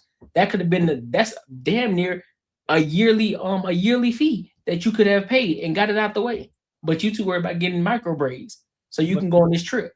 Because the funny thing to add to that too is when they keep saying, oh, they don't want to look dusty or whatever. To be realistic, if you want to run across a man that actually care about you or your situation or whatever, it's better when you look dusty than when you look put together. If we can see that you got these kids and you struggling every time you get out for fucking practice, you dropping them off at practice or whatever, we could see like, okay, your clothes more dingy this week than last week, or we could see the naps in your hair. We could just see the stress on your face. Then we could step in and be like, you know what? We see you out here fighting for your life. We gonna get you a spa weekend. Just go take care of you. Like, where this kid daddy at? And on top of that, if the kids are looking good, if the kids are looking on point as well, the kids are always on point. The kids are always well put together. But you just like, hey man, listen, I just threw whatever on. I still got coffee stains on my shirt or whatever. But my kid is good. The kid look like ain't nothing going on in their life. You good. That's when the man who's for you is gonna step up and say, hey man, I see what you're doing. Your kid is a well-mannered individual, a well-mannered kid, well put together. All when he come out, well-mannered, yes sir, no sir, yes ma'am, no ma'am, well-mannered kid, put together everything. But I understand what you're going through and the sacrifice that you gotta make. So I got you. Listen, take this fall week. I got you. Oh. Are you a Splendor mama? Because how you a sugar mama and you can't spend that shit? Who pays $500? The most I've ever paid is $100, and my hair looks fire. You'll be surprised. You will be surprised. I'm gonna need her to remix that name to Splendor Mama because she ain't putting the full sugar in there. Sugar Mama, like Splendor Mama. Hey, Sugar Mama, I'll just give you an example. Men's haircuts now have gone up to $100. So I'm pretty sure there's women out here who getting their hair done. They got, they are the only parent, and they paying $500 to get micro braids in their hair and get bust downs and getting their hair laid. They are paying. Shit, that motherfucking bust down 30-inch start at $320. Facts. It be a lot of women. They be having revisionist history when they talk about how they raise their kids by themselves. Like a lot of them talk like they was just a beast, right? They ain't never need for nothing. X, Y, Z, this and the third. How you know? You know what I'm saying? How do you know? You going based off how you feel, not what they got. Because now, the kids that grew up, especially if they got siblings, they talk about you. They talk about you. One of my homegirls cut me off because she was talking about generational wealth, but she a single mom. And I'm like, ain't no generation in there. It's already fucked from the jump street. And she got into an argument with me. And I mean, when she see me in traffic, she still say hi, but she don't check on me like she used to. That's because they people like that. The reason why they do that is because you putting up a mirror and you going against how they feel. So just like when I be talking, the women that be raising their kids, they really not raising them. They just maintain it for real. I hate to sound like red pill, but I think that's the best way you can do it. They really maintain it. They fed, they this, they that, but they're not. It's like they're not really instilling things into them, right? It's no life lessons that's going on. There's no example to be shown of how to cohabitate with a man or a woman and stuff. You know what I'm saying? None of that is going on. They just got siblings. They wrestle. They fight. Hey, break it up before I whoop everybody's ass in this bitch. And then, everybody chill out and everything. So then those kids, they grow up and start doing the same stuff, right? They don't know how to do conflict resolution, right? They don't have conflict resolution and stuff like this. And just like what Courtney said, man, I be seeing a whole bunch of chicks, and I ain't gonna call them women, I call them chicks. I've been seeing a whole bunch of chicks that got kids that just be going out, knowing they got kids, and they have this motto, just because I have kids don't mean my life over. You mean tell me going to the club, beating the same ain't shit dudes you complain about every day is living life? You know what I'm saying? Like, that's not living life. You're going exactly to the same place where that baby was even the reason why the baby here now. Going back to get the same result. Sugar Mama, that's what we're saying. But see, you decided to input your situation. You said you got the rear hair. We're talking about the shorties. Typically, they don't rock their rear hair. They rock weave. And so that's what they're the ones that's paying $500. That's she said she responded to me. No, I know. All right, I was still saying in regards to what she was talking about, like in her earlier message right here. Like, shorty, there's a lot of women who wear weave though, and they paying $500. So if it don't apply, let it fly. Yeah, No, that's fine. that what tends to happen every time we have a conversation. Like what I've learned is women internalize themselves in every situation where men talk. When we actually talk about a certain demographic of women, right? We'll be talking about a demographic women that move the way that we're saying that we probably don't like or whatever. What women to do is they insert themselves and say, "Well, I don't do that." I'm like, okay, we're not talking about you. We're talking about the women that do that. If it don't apply, let it fly.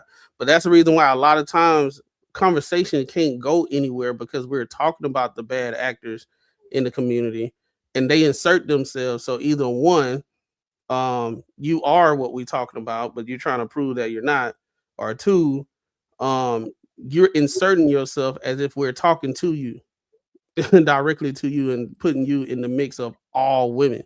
But it's hard to have those conversations these days because that's what a lot of women do. Well, here's the thing. Though, Fukari, most people aren't rocking their rear hairs though. You can walk past 10 women right now, and I guarantee you most of their hair isn't their rear hair. That's a fact. And also, Fukari, but it's not a shot at. I want y'all to understand something. It's not a shot. We're just talking about what it is, what we see. We're not going based off of. We're not just bashing people, right? We're talking about what it is, what we see in the actual world, right? Because we also have to go out in the world. We also have to go out here and touch grass. So we see this. We experience this with our own eyes. We know that there are women like Sugar Mama who rock their real hair.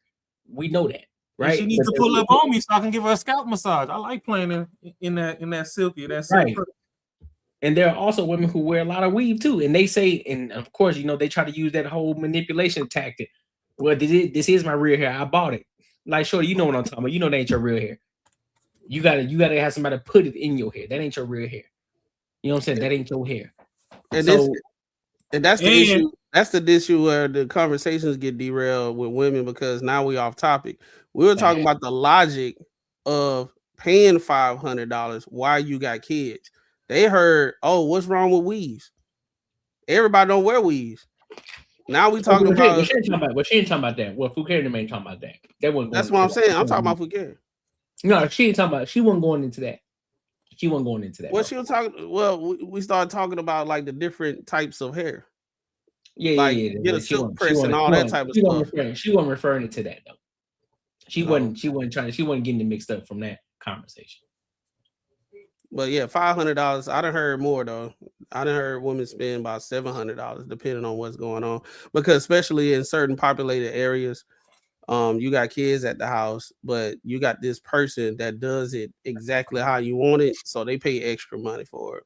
Yeah. So they be spending about $600-700, and they talking about the kids. They eating chicken fingers, frozen chicken fingers out the freezer and shit. You lying? And they ain't cooking nothing. Ain't cooking not a damn. And then they make it. The can't cook special, Courtney. That's that shrimp Alfredo with the already cooked shrimp from Walmart. It's already cooked. They didn't cook it some more. And it's spontaneous when they throw that imitation crab in there. Like, man, listen, I'm gonna throw some of this imitation crab up in there. And they shake some oregano on top of it. You thinking they know how to cook?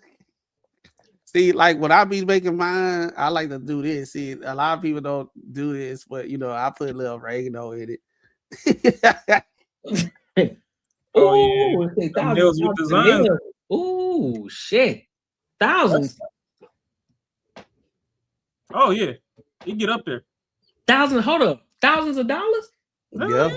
Yeah. Oh, I ain't even tapped into that part of the world yet. I'm just at the 500, 300. I was doing the most common, but dog, they be bro. They be like 1,200. I learned this. No, I learned this. I had a whole cover. It was a group of women, and group of men, and the women was talking about the hair, and they was talking about like, they charging like $1,200, and you got to come with your hair wash. They ain't even washing it. Oh, and they ain't doing the hair. They ain't washing it. They tell $1,000. You got a list of stuff to do before you even get there. Nah, fam. Hey, in the chat, am I lying, women? Am I lying? That's crazy, bro. Yeah, they be like, yo, your hair gotta be washed. They ain't even gonna shampoo it. So you ain't gonna do the work. You ain't gonna do the necessary work for me to pay. That's gonna make it worth $1,000. Am I at least getting a cup of wine while you doing my hair? Yeah, and the lashes, bro. So if they gonna get did up, is about $1,000 for the hair, $500 for lashes, because they got the lashes that they do one at a time, not the all glue on one. I learned this the other day. I thought it was all the one that was the whole eyelash. They got the one that they do one at a time, and those like $500 for that. Then they get their nails done. That's about $300. They done spent about $3,000, bro, like $2,500.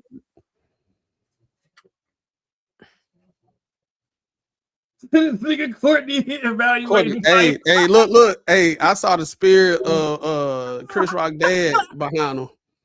Chris Rock dad was behind him. Nah, bro. See, that's why some of the women try to keep it classy and just get the French tips with the white toes, and that's the basic bitch package. When you be looking at them Latinas, and you see they got that whole bling middle finger and all that. That middle finger alone was $100 to put all them crystals on it. Middle finger. Oh, you talking about the nails? I'm just saying when you see them and they got that one bling nail that's blinged from the top of their nail bed all the way to the tip. That nail alone is $100. Listen, bro. We ain't talking about the whole set. Listen, bro. I can be 100% authentic with everybody. I ain't at that millionaire spot yet where I can look at that and be like, all right, that's cool. I ain't there yet. I ain't there yet mentally. Hey, I ain't bro. there yet mentally, bro. I'm not. I do pretty well for myself, and I ain't. Why not? There You yet, gotta bro. charge it to the game. That's what I'm saying. I ain't there yet mentally. I'm not there yet mentally, bro. It is being charged, goddamn shit.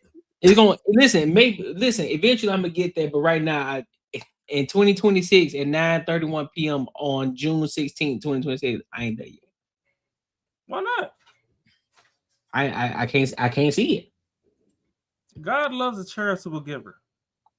I'm a charitable giver, but $1,000 for nails. Nah. It gotta make business sense to me. So give us some according to the Bible, you ain't even supposed to be wearing no flashy stuff. So I mean, but if it's my regular traffic and it's flashy to you, that don't mean I was wearing something flashy. Hey man, listen. I have to learn. You're gonna have to make an equivalent. You're gonna have to tell me something that I'm buying that's worth $1,000. Nothing. Because dog, they doing that every 3. They doing that every 3 months. Cause I get a haircut. I get a haircut for $100. I get a haircut for $100, and I look like $1 million at the end of the day. So I think you underestimate women. You know them nails get done every 2 weeks, right? Well, the nails 2 weeks. I'm talking about the hair. But each time, but $1,000 every 2 weeks. A shorty getting her hair done every 3 months. That's doing the install. So we talking about cool. We not talking about sugar mama getting the heat press and stuff. We talking about them braids and them wigs. The thousands of dollars every 3 months. If she doing it every 3 months, she's still in between blessings. Hey, I'm with that though. That every 3 months, I'm cool with that. I can rock with that. But you talking about the every 2 weeks? That's egregious. Oh no, the nails every 2 weeks. But they not getting $1,000 every 2 weeks. Oh, okay. You better tell me something. Cause boy, I'm about to say, ain't no way. Nah, it'll still be like 200. Okay, cool. I can deal with that. But I thought you talking about 1,000 every 2 weeks. I said, hey, nah, bro, you ain't finna finesse me, dog. Oh no, but if they going out of town and when they take them Jamaica trips, yeah. That's cool. Listen, I'm with that. Listen, bro. You ain't going to Jamaica every 2 weeks. I'm cool with that. $1,000. Listen, get yourself did up. You straight. But when I heard $1,000, I was thinking nails every 2 weeks or so. I'm like, nah, pimping. Nah, we ain't finna do that. You bugging. Hey, you bro. Bugging. Well, you gotta be like Sauce Walker. If you pay for it, put him on the blade. Listen, bro. Hey, this is satire content. Don't take me serious right now. Hey, fam. Listen, bro. I know I get it. You know what I'm saying? You, bro, nigga, just said, nah, bro. It got to make sense to me, bro. 1,000 every 2? Hey, look, Courtney, though. That ain't the end of it. Now she look cute. Now she want to go out. On your dime. On your dime. Man, listen, bro. Oh no, date night. Listen, bro. But that's I'm a very generous individual. You know what I'm saying? When I got it, I'm gonna spend it, right? But God, every two, bro. At some point, I still gotta be a reasonable businessman. I still have to be reasonable in that aspect too, right? I'm not just gonna be throwing money. It gotta make sense to me too. If you broke, just say that. Well, see, my money come with stipulations, so women got to be careful when they ask me for shit. Like, if you want me to pay your phone bill, you got to turn that phone in every time. Because if I'm paying the bill, you can't text no other nigga. Not on my month. If they wanted to talk to you, they'd have paid that bill. Don't talk to them on my month.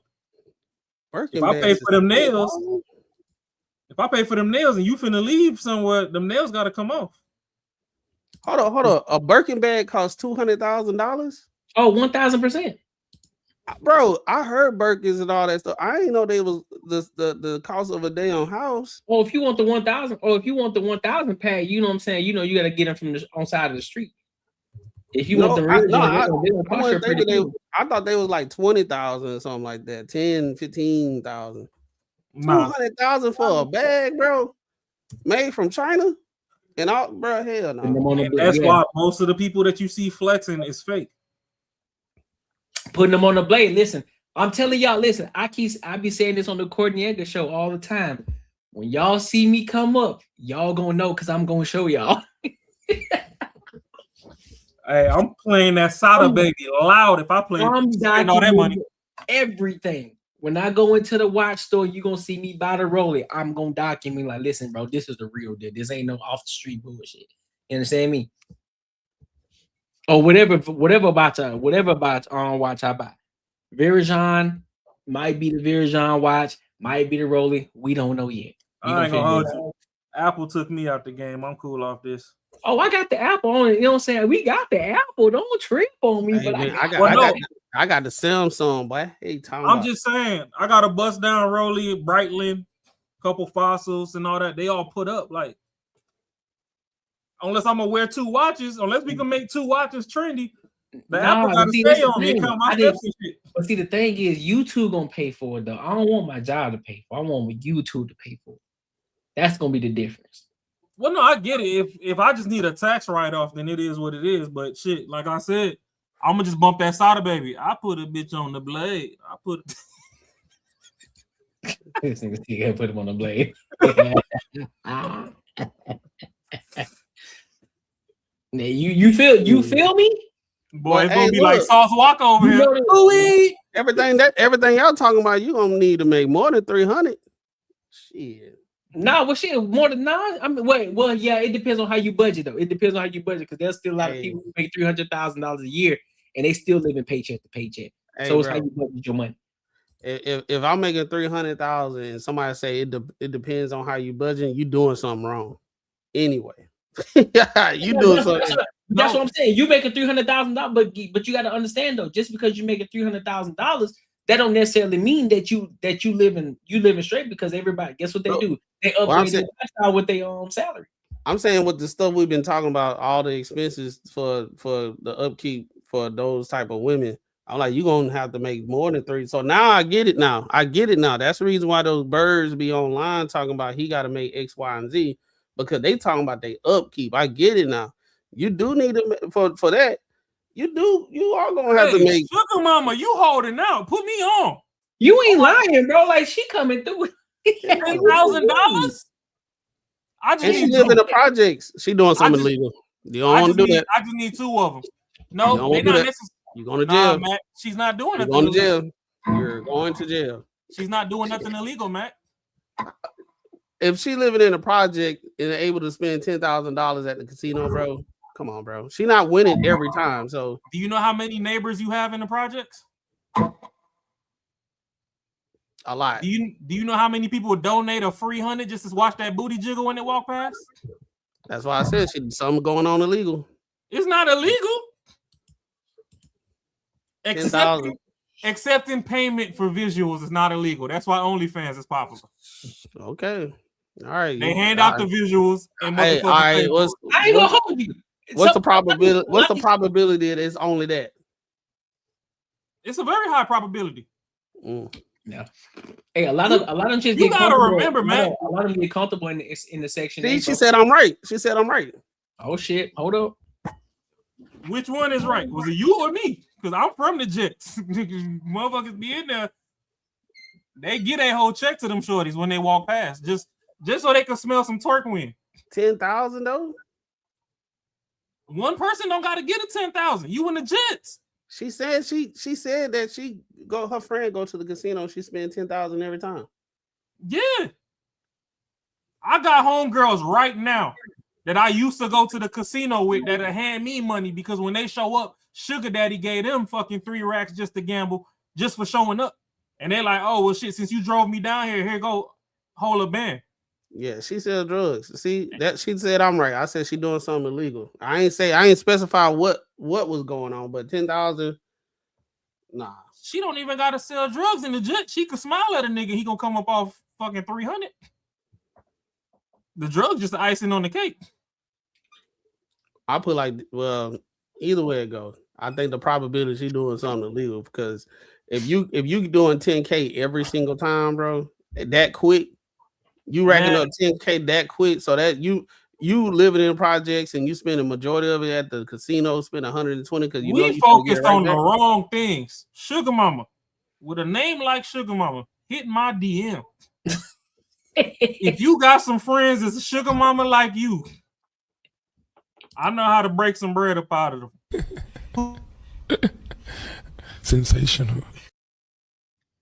So what I need you to do is hit me in the DM, then put me on, then we can split the back ends. That's all. Yeah. Because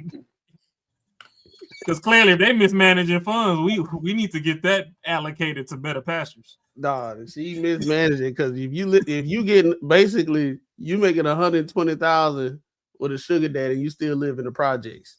So the math ain't mathing, my boy. She finessing, bro. She like, listen, she finessing the system. She like, listen, I got a good one, Matt. My baby, my sugar daddy, he down the street. I'm chilling where I'm at. I'm good. I'm making my money on the low. I ain't straight. And she can do what she want to do. She ain't got to worry about no rent. She ain't got to worry about owning the home. She good. And in Section 8 paying for it. Our tax, everybody's tax dollars is paying for it. Ross, she said she don't spend her money on men. So and that's this is why I tell y'all all the time, women don't listen. I said, if she got friends that's Sugar Mama, since her name is Sugar Mama, put me on with the friends. I'm gonna break the holes for their pockets and we gonna split the money on. I ain't say that she gotta trick it on me. Well, Sugar Mama, tell your friend to pop up one time so y'all can exchange information. So if she's spending 10 bands at the casino, I'm just trying to get 2. Now she can go spend 8, and then we can split it. I'm just trying to get 2. He said, all I need is 2. Hold on, bro. Then now my friends ain't hoes. I ain't say nothing about fucking. You see, you know what? Sugar Mama, just come over here so I can massage your scalp. Playing that nice silky hair, that natural hair. Because you ain't listening to the words coming out of my mouth. What do you mean by that?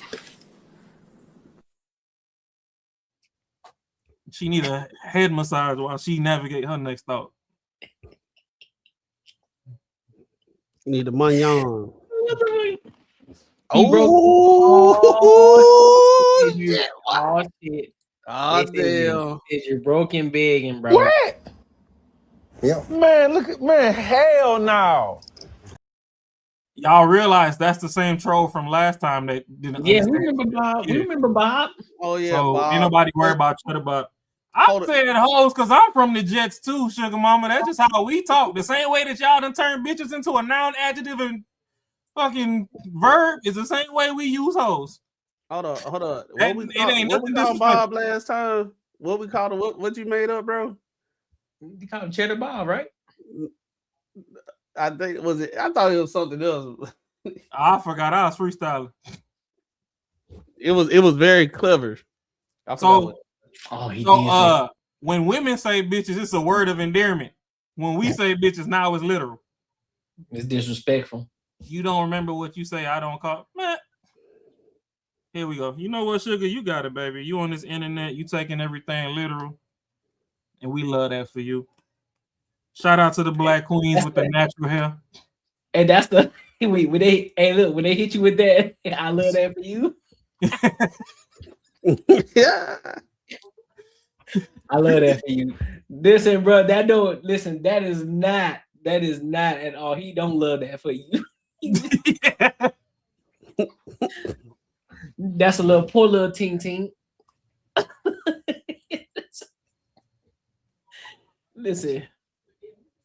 Listen, don't take it too serious, Sugar Mama. Listen, we just kicking it, man. Don't take it too serious. Relax. It's just a little barbershop talk. It's all right. We just know that because you don't spend money on men, we know we ain't gonna be expecting no super chat from you, so it's cool. Yeah, that's fine. Yeah. You Sugar Mama, you could at least support. Goddamn, hey, talking about hit us with a quick 20, 10, 5, goddamn Sugar Mama. It was so clever. Nobody remembers because we don't remember you. We just know that you a troll. We don't remember the trolls. We gonna remember Sugar Mama more than we remember Bob. Facts. I think it was like Bob the Builder or some shit like that. I forgot what it was. Yes, see, free scalp massage. That's all he offered. That's all he was at. You know what I'm saying? Free scalp massage. That's all you doing. I spend my money on my man, not men in general. As you should. But this ain't just random men. You know what I'm saying? We're on a platform here. You know what I'm saying? We creating content. But I got you though. It took her a while to say that one.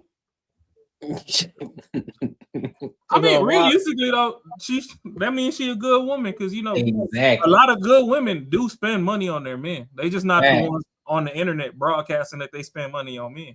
Facts. So like the ones that broadcast that they spend money on men, like in general, not her, because it took her a while to get to that point. But the ones that just try to lead with it, we already know y'all just buying some wee. Listen, I got one more. I got one more time I want to talk about. This was an old video, but at the same time, I think it's still relevant to this day, right? Because we were talking about building, we were talking about money, we were talking about having money, right? So I think this is a dope video for us to talk about. But if y'all want to support the channel, make sure y'all tap into the super chats as well. You know what I'm saying? Show your support, show your love. I want to play this video from LeBron. LeBron James. Oh Lord. I mean, listen. Calm down, Court. I know how you know. Relax. Easy, bro. Relax. Oh, hey. Come on, bro. That O was loud as hell. Personally, me. He ain't quite Cam Newton. I was not in a relationship today. I could not have a stay-at-home woman. It's not like for me, who I am at 40 and what I got going on, just coming home and just seeing somebody just sitting on the couch every day, just sitting there, just chilling. Like that wouldn't float for me. I think personally, me today, if I was not in a relationship today, I could not have a stay-at-home woman. It's not like for me, who I am at 40 and what I got going on, just coming home and just seeing somebody just sitting on the couch every day, just sitting there, just chilling. Like that wouldn't float. All right. So what do y'all think about that? Because I know I've seen a couple of people, they take it out of context and they think it's a shot at Savannah James, which I don't think that's the case. What do y'all think about that? So we get to a point where you're making a ton of money. Do y'all see yourself having a stay-at-home wife that's doing nothing? Nah, because there's a difference between a stay-at-home wife that is doing something, that's doing things around the house or working in the business, versus a woman who is just being literally a stay-at-home mom and she ain't doing absolutely nothing. Nah, I couldn't have somebody that's because at that point it's a liability. You know what I'm saying? She just there and she ain't doing nothing, not bringing no value. Now that's just me. I know some guys. I'm pretty sure they cool with it. For me, I'm not saying that you got to go to work, something like that. I would like to see you helping out with my business in some type of capacity, not too much or whatever you can handle. Or you got a hobby, you're doing stuff, you're in some clubs, you're in a book club or something, do something. Just sitting there not doing anything.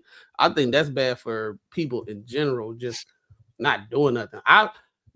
I did that whole not doing nothing. That was in the I had lost my job before the pandemic, and then the pandemic hit, and I was literally not doing that. Nobody could do nothing. Nobody was hiring on nothing.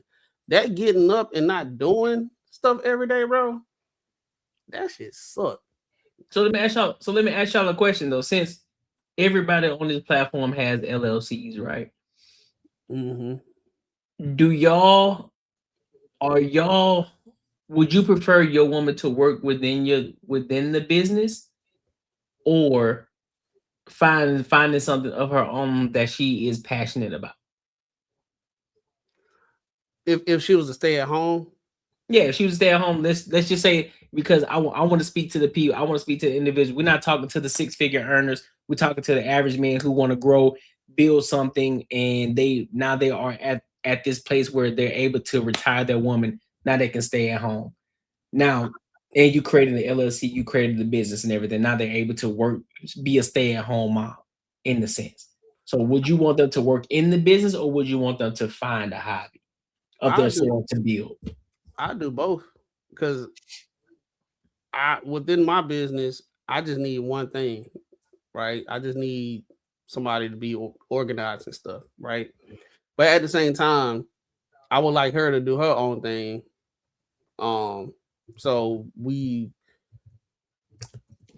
can miss each other, during the day. I don't want her all around me 24/7 because she with my business and everything, and we always around each other. I want her to do her own thing so I can hear about stuff that she done did, and she grow whatever household revenue or whatever we got going on.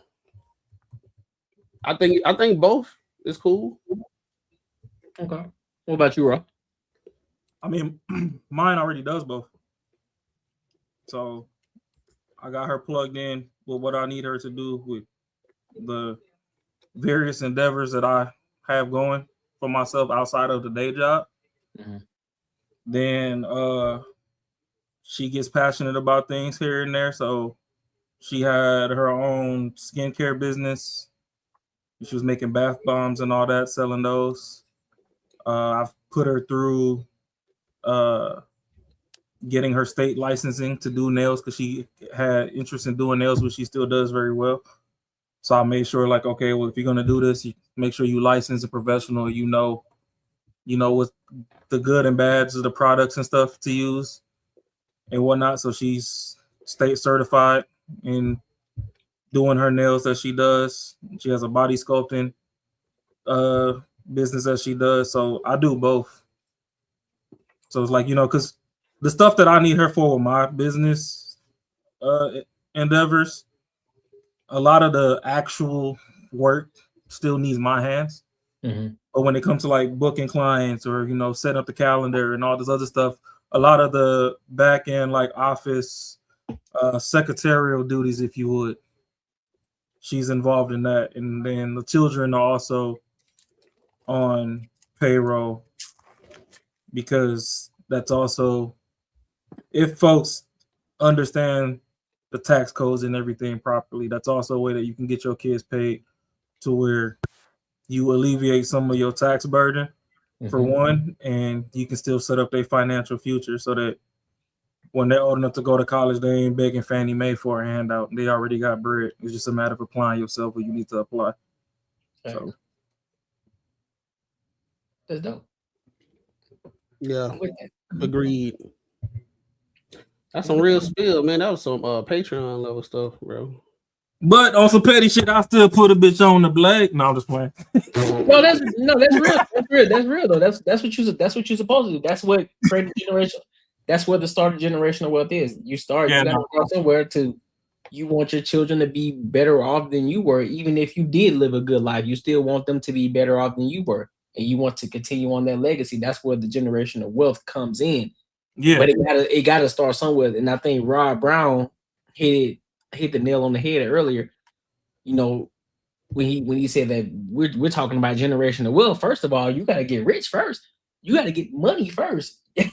You gotta get to that. You gotta get the money first in order to everybody always talking about generational wealth because it's a great plug, it's a great tag, it's something great to say. It sounds good, it sounds good for media, it sounds good for social media.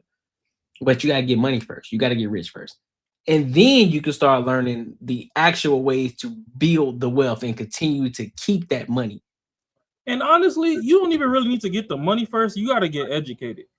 Yeah. And I know a lot of people are I agree with frustrated. that. And they're like, oh, school doesn't teach us tax. They're not supposed to. Yeah. The entire school system is designed to train new slaves to a system. Yeah. And if you want to break out of a system, you have to educate yourself beyond the confines of said system. And that's really what it is. So you have to get around people that are at or building towards where you're trying to go. If you the richest person in the room, you in the wrong room. If you the smartest person in the room, you in the wrong room. It should be mid or better. Because think about it. Look at it like this too. And I like to apply sports to this too, right? When you look at your greatest athletes, they were going the extra mile, right? So let's just use school like Raw just used. You say school, you go to school, you get your education, math, science, literature, history. So the people who learn learn financial independence, they learn the financial literacy, they learn it outside of school. And it goes the same way with the greatest to ever play the game, right? The Michael Jordans, the Kobe Bryants, the LeBron Jameses, et cetera, et cetera. They did the extra work outside of practice. You know, when they had the regular practice, they were doing the work before practice started and after. They got there early, they stayed late. And it works the same way. That's why there's a such thing as the 1%ers, right? Or the 20% or the top 10%. They went the extra mile in order to get to that point. So taking the extra time to learn financial literacy, taking the time to read a book or go on YouTube or tap into somebody's Patreon who you see and they have proof of their success and they can show you step by step in order to get to that point. It's educating yourself and taking that extra mile that most people won't actually take. It's taking that road that is not always taken. That's the point. That's why there's some people that are so much more successful than the others. That's why the rich continue to keep getting richer. So you see, this is why trolls are retarded. Because I literally just told you that if you're the smartest guy in the room, you're in the wrong room. So yes, you're very right. I don't aspire to be the smartest guy in the room because there's a lot of knowledge that I intend to acquire. Bro, that's why I said, bro, they need to have somebody needs to create a troll classroom and teach people how to troll because he's trash. Garbage, bro. Like how you suck at trolling? How do you suck at trolling? That don't make sense to me, bro. This nigga is trash. How do you suck at trolling? That don't make sense to me. First of all, you don't have a profile picture, so can't nobody come at you no kind of way, and you still trash at doing it. Well, like even me and Sugar Mama having constructive conversations right now. Here he come trolling. This guy never be the smartest in the. Like, bro, just get back to your Jergens and box of Kleenex. We get it. He's the I know you are. He's the I know you are, but what am I type of person? Don't really have no real comeback for real. All you do is goon all day. There's no room on earth where you'd be the smartest in the room. If me and you are in the room, trust and believe. I'm way smarter than you. Yeah, that was a wild. That was wild. That comment was crazy. The irony of it though was crazy. I bet your baby mama look at me and be like, "Damn, how come you ain't half as smart as him?" I know you are. It don't make sense. I just want to see the actual trolls. I just want to see them put their profile picture up. I just want to see what they look like. Not an AI picture. I want to see them put their real picture. I guarantee they so dusty.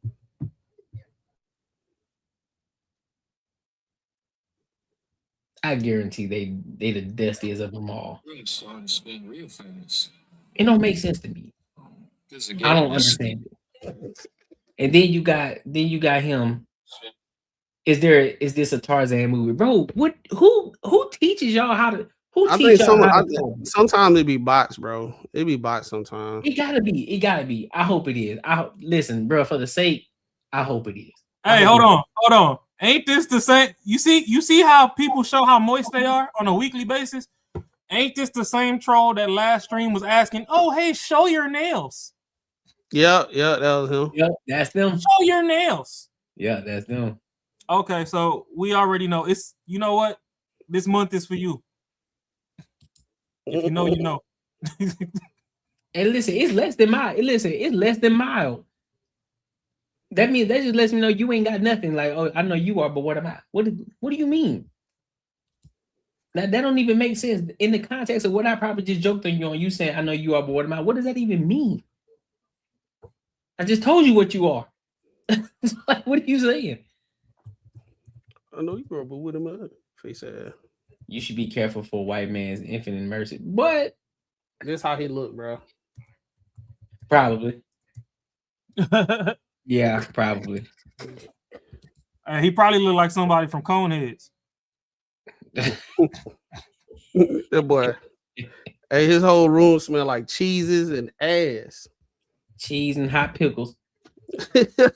Smell like a horse burp in his damn room. Ugh.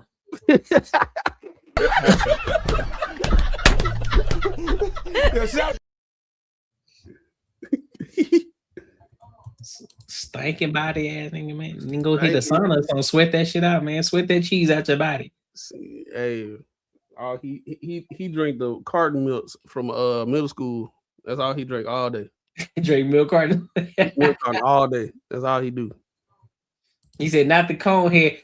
I just want to get Get away. I want to Y'all ain't shit. Y'all ain't shit. Y'all ain't shit. Oh man. Right. He pulled up. Hey, look, he served his purpose, dog. We have a little roast session real quick. You feel me? You feel me? Why? I got to run away. Oh, bro, this man Cheddar Bob be killing us, boy. Cheddar Bob. I know my rights. I got my rights. That's hey, I bet he talk like that. Probably. You gon' get. Gonna get. You gon' get on up out of here. Don't tip out. Yeah, man. Hey. Matter of fact, Bob, you should send your PO box so we can send you a refreshment on the Jergens and Kleenex. We know you probably on your last dollar right now, so you frustrated. That's why you trolling. Sheesh, not the Jergens.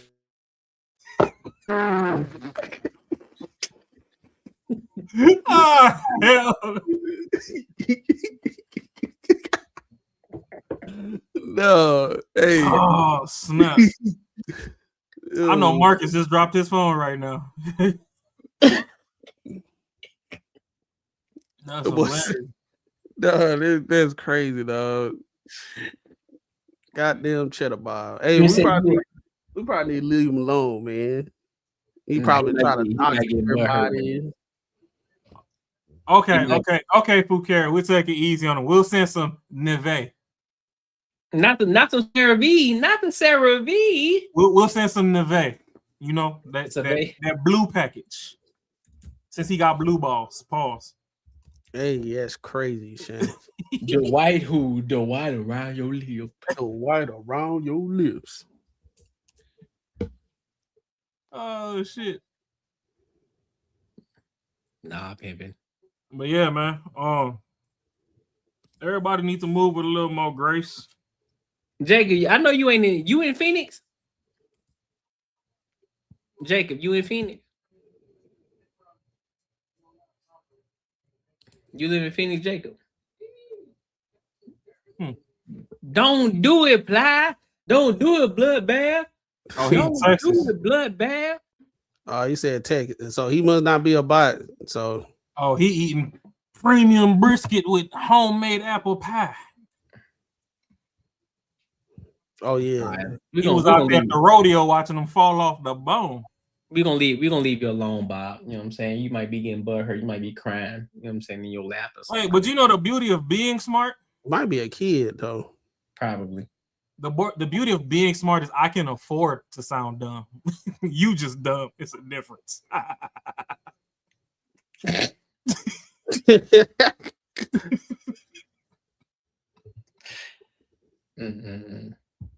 25. All right, I got you, big dog. You know what I'm saying? I ain't gonna mess with you. You know what I'm saying? You've been chilling. We just on Bob. We on Bob here right now. Pause. Hey, don't put we. What the fuck, Bane? Send the newsreel to Courtney's email, and we can cover that, or he can cover it on one of the streams. Hold on, what happened? Where is it at? You see that one where Stephanie Murray lives in Litchfield and works for the city, took over $100K in federal and state tax money from disabled veterans. Oh, where do you see that? Where you see that? I don't see that. Man. I don't see that. Oh, it's for some reason it's not on. Oh yeah, I did see that, bro. I see it in the chat. Hold on, show it. Pull it up. I don't see that. For some reason, it's not on the chat thing, but from the mobile chat, I can see it. Where is it? Do what? WTF Bane? And it says Stephanie Murray lives in Litchfield Park, Arizona. Works for the city of Peoria. Has stolen over $100K in federal and state tax money from disabled veterans. I do not know why it's not. Hey, hold on. Yeah, brother. Hold on, brother. Yeah. No, homie. You going to jail. What's her name? Stephanie who? Stephanie Murray. Yeah, homie. She going to jail. $100K? Yeah, $100K in federal and tax money. I don't know why that one isn't showing up in the chat for me to put it on screen. Don't worry, we're gonna talk about it tomorrow in the Cordelia show. Don't worry. She going to jail, dog. For Stephanie Murray. Woman accused of smut of nope, that ain't it. Let me see. Hold up. Arizona. I need to get some more pliers, kid. Hell no, you can't miss that. Can't miss out on that one. Surrendering to. No, somebody got to send that because I can't. It ain't showing up. I'll find it. Yeah, we're gonna have to look that up if it's true. Yeah, we're gonna have to look that up. All right. Any final thoughts before we close it out, man? For my final thought, I'll just say a lot of people need to get financially educated, especially in our Black space niche community, whatever you want to call it these days. I mean, we're not as cohesive as we say we are, so I think community is a big blanket nowadays to be using. But people need to get educated financially and come back and really do the each one teach one. And when you're teaching people, stop teaching them how to scam. Like, teach legit things as to how people can actually get ahead, and how if you pour into a community pot, we can build our own neighborhoods to be better than whatever you want to call the competition and whatnot. And I mean, yeah, especially me, I might talk about a lot of distracting things. Like, yeah, I might bring up the hoes and whatever and all this other stuff. But at day's end, that's just for entertainment. On the real, people really need to be financially educated, know what to do with money, know how to move money, know the stock market, know how to invest in their 401ks, know what a Roth is, the difference between a Roth and a traditional 401k. Yep. Like, these are things you need to know. Know if your job has an HSA account. Know how to invest in that and use that to your advantage for your medical and stuff. Like, there's a lot of things that you need to learn. And I know right now the country is up in arms as far as Black versus white and this and that and the third. But honestly, if somebody in your day-to-day life isn't going out of their way to make your life uncomfortable and you can learn something from them, talk to them and learn what you need to learn. And that's literally the human experience. And just be more kind to other people and, extend the same grace to others that you want them to extend on to you. I don't care if they black, pink, purple, or green. And that's the only way we're going to move this thing forward. At the end of the day, us being in America, being born here, whatever, we're all Americans at the end of the day. We shouldn't be finding reasons to point out our differences when we're more alike than we are different. And that's really just my final thought. Move with grace and, make sure you learn how to expound on your financial knowledge and better your financial standing, and pass it down to your kids. Anything that you learn, the mistakes you made, don't let them make the same mistakes. You made those for you so that they can be better. Once you learn and you bounce back, teach them from where you bounce back from. Don't allow them to make the same mistakes. Kicking the kids out at 18 when you ain't taught them how to survive, that's bad. We got to stop all this toxic ass shit. And, you know, that's all I'll say. Move with grace. That's my final closeout. Mac, what you got? Shoot, Ross all the damn thunder, goddamn shit. My fault. But nah, I just say start practicing, focusing on positive things. What tends to happen that I see with a lot of people, they talk more negative than positive, which will keep you in a negative state. You start doubting yourself. You start thinking the world ain't, or your situation ain't going right because bad things are always happening. When you start thinking negative all the time, you don't really focus on the positive things that you got going on. I guarantee you, the problems that you got, if you throw it on the ground, it'll be buku people picking it up because they shit way worse than what you got. So be grateful for the things that you got. Keep striving for perfection. Stay positive. Stay constructive, man. Like always try to be better in some. Keep learning, read, whatever endeavor you got with your job or side gig. If you got a gig that you wanted to do it, man. Don't sit there and just be chilling. Like just really go out there and at least try it. At least try to start it and try it. Because at least if you did it, you can always say, well, at least I did it instead of I wish I would have did it. So I'm a piggyback on that. First and foremost, when you try something, give it your all. For one, for two, stop looking for the short term gain. If you're building something that's worth its salt, that's worth the squeeze, it's gonna be longer than 3 years. It's gonna be longer than 5 years, maybe longer than 10 years. But if you believe in it and you're focused on it and you're hyper focused on it, you're gonna get to that point to where you're gonna be successful eventually. Look at anybody who has been successful in this world. They weren't successful after a year. They weren't successful after 2 years or 3 years. It was consistent pressure that they were applying. Nobody saw them. Nobody saw them. And then at this point, they came out of nowhere, but they've been putting this work in for years before they became famous, before they became rich, before they got to the visibility they got to.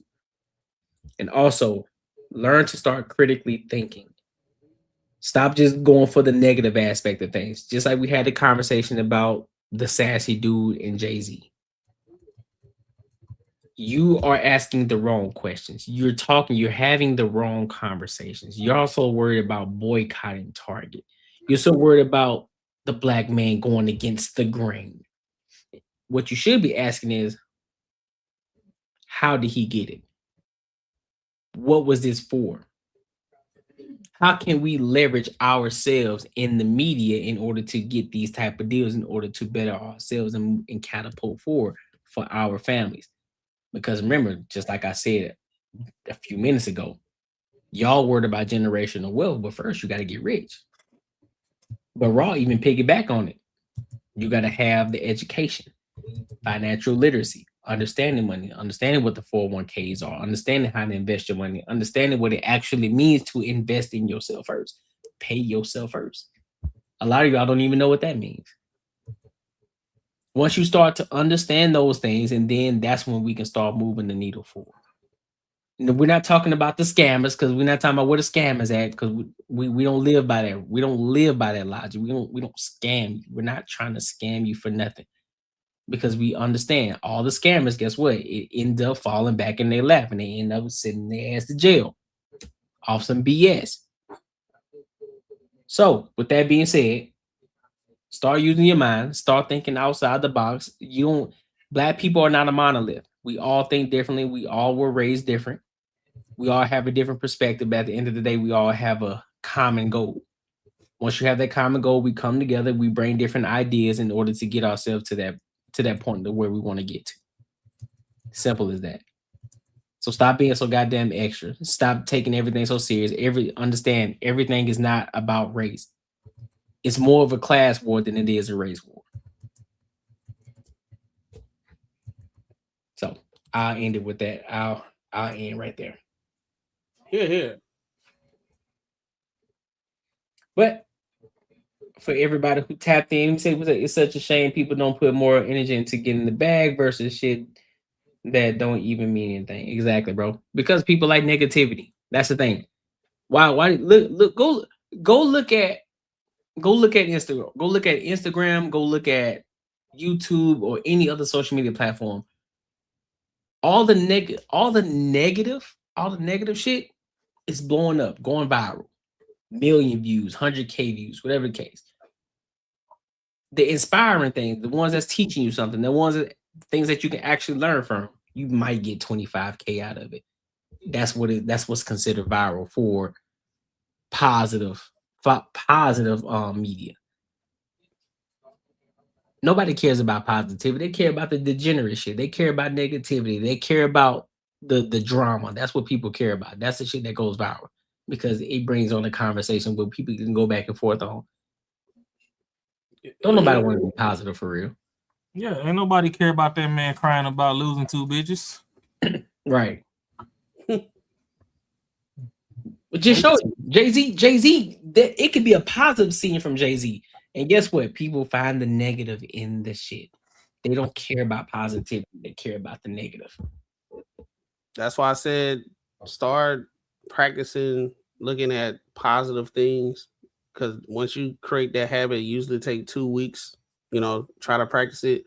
All that negative stuff, it's going to irritate you and you're just going to turn it off or you're going to keep swiping or whatever. You just don't feel like hearing it. I've been practicing it, but sometimes negatives, I'm human. So this is something I've been trying to start for the last, maybe like 2 weeks, just looking at things more positive. And I ain't going to lie, I feel better. I just be waking up more positive all the time. Here's the thing: just take the negative. You find it, whatever people are talking about, the negative, whatever it is that people are talking about in a negative aspect, just find the positive in it. Like, all right, everybody talking about the negative. Let's talk about this other side. Let's talk about the positive of this, and seeing how we can move the needle. Seeing how where's the business acumen of it? How can we tie this back to the money? How can we get back to a bag on this conversation versus talking about the negative bullshit that everybody else ain't talking about? That's facts. That's rad. That's facts. Real life, PJ. More and more people are waking up to it. Eventually, they will. But and even then, shout out to PJ because he posted his picture, and if y'all see, that's a graduation cap on his head with the ribbon around his neck. So don't play with that man. You know what I'm saying? He posted his picture. He came in. He interacted with the jokes and everything. He dropped gems, got some knowledge, and we out. Unlike Bob, your Kleenex and your Jergens on the way, baby. And we out. Bob the Builder.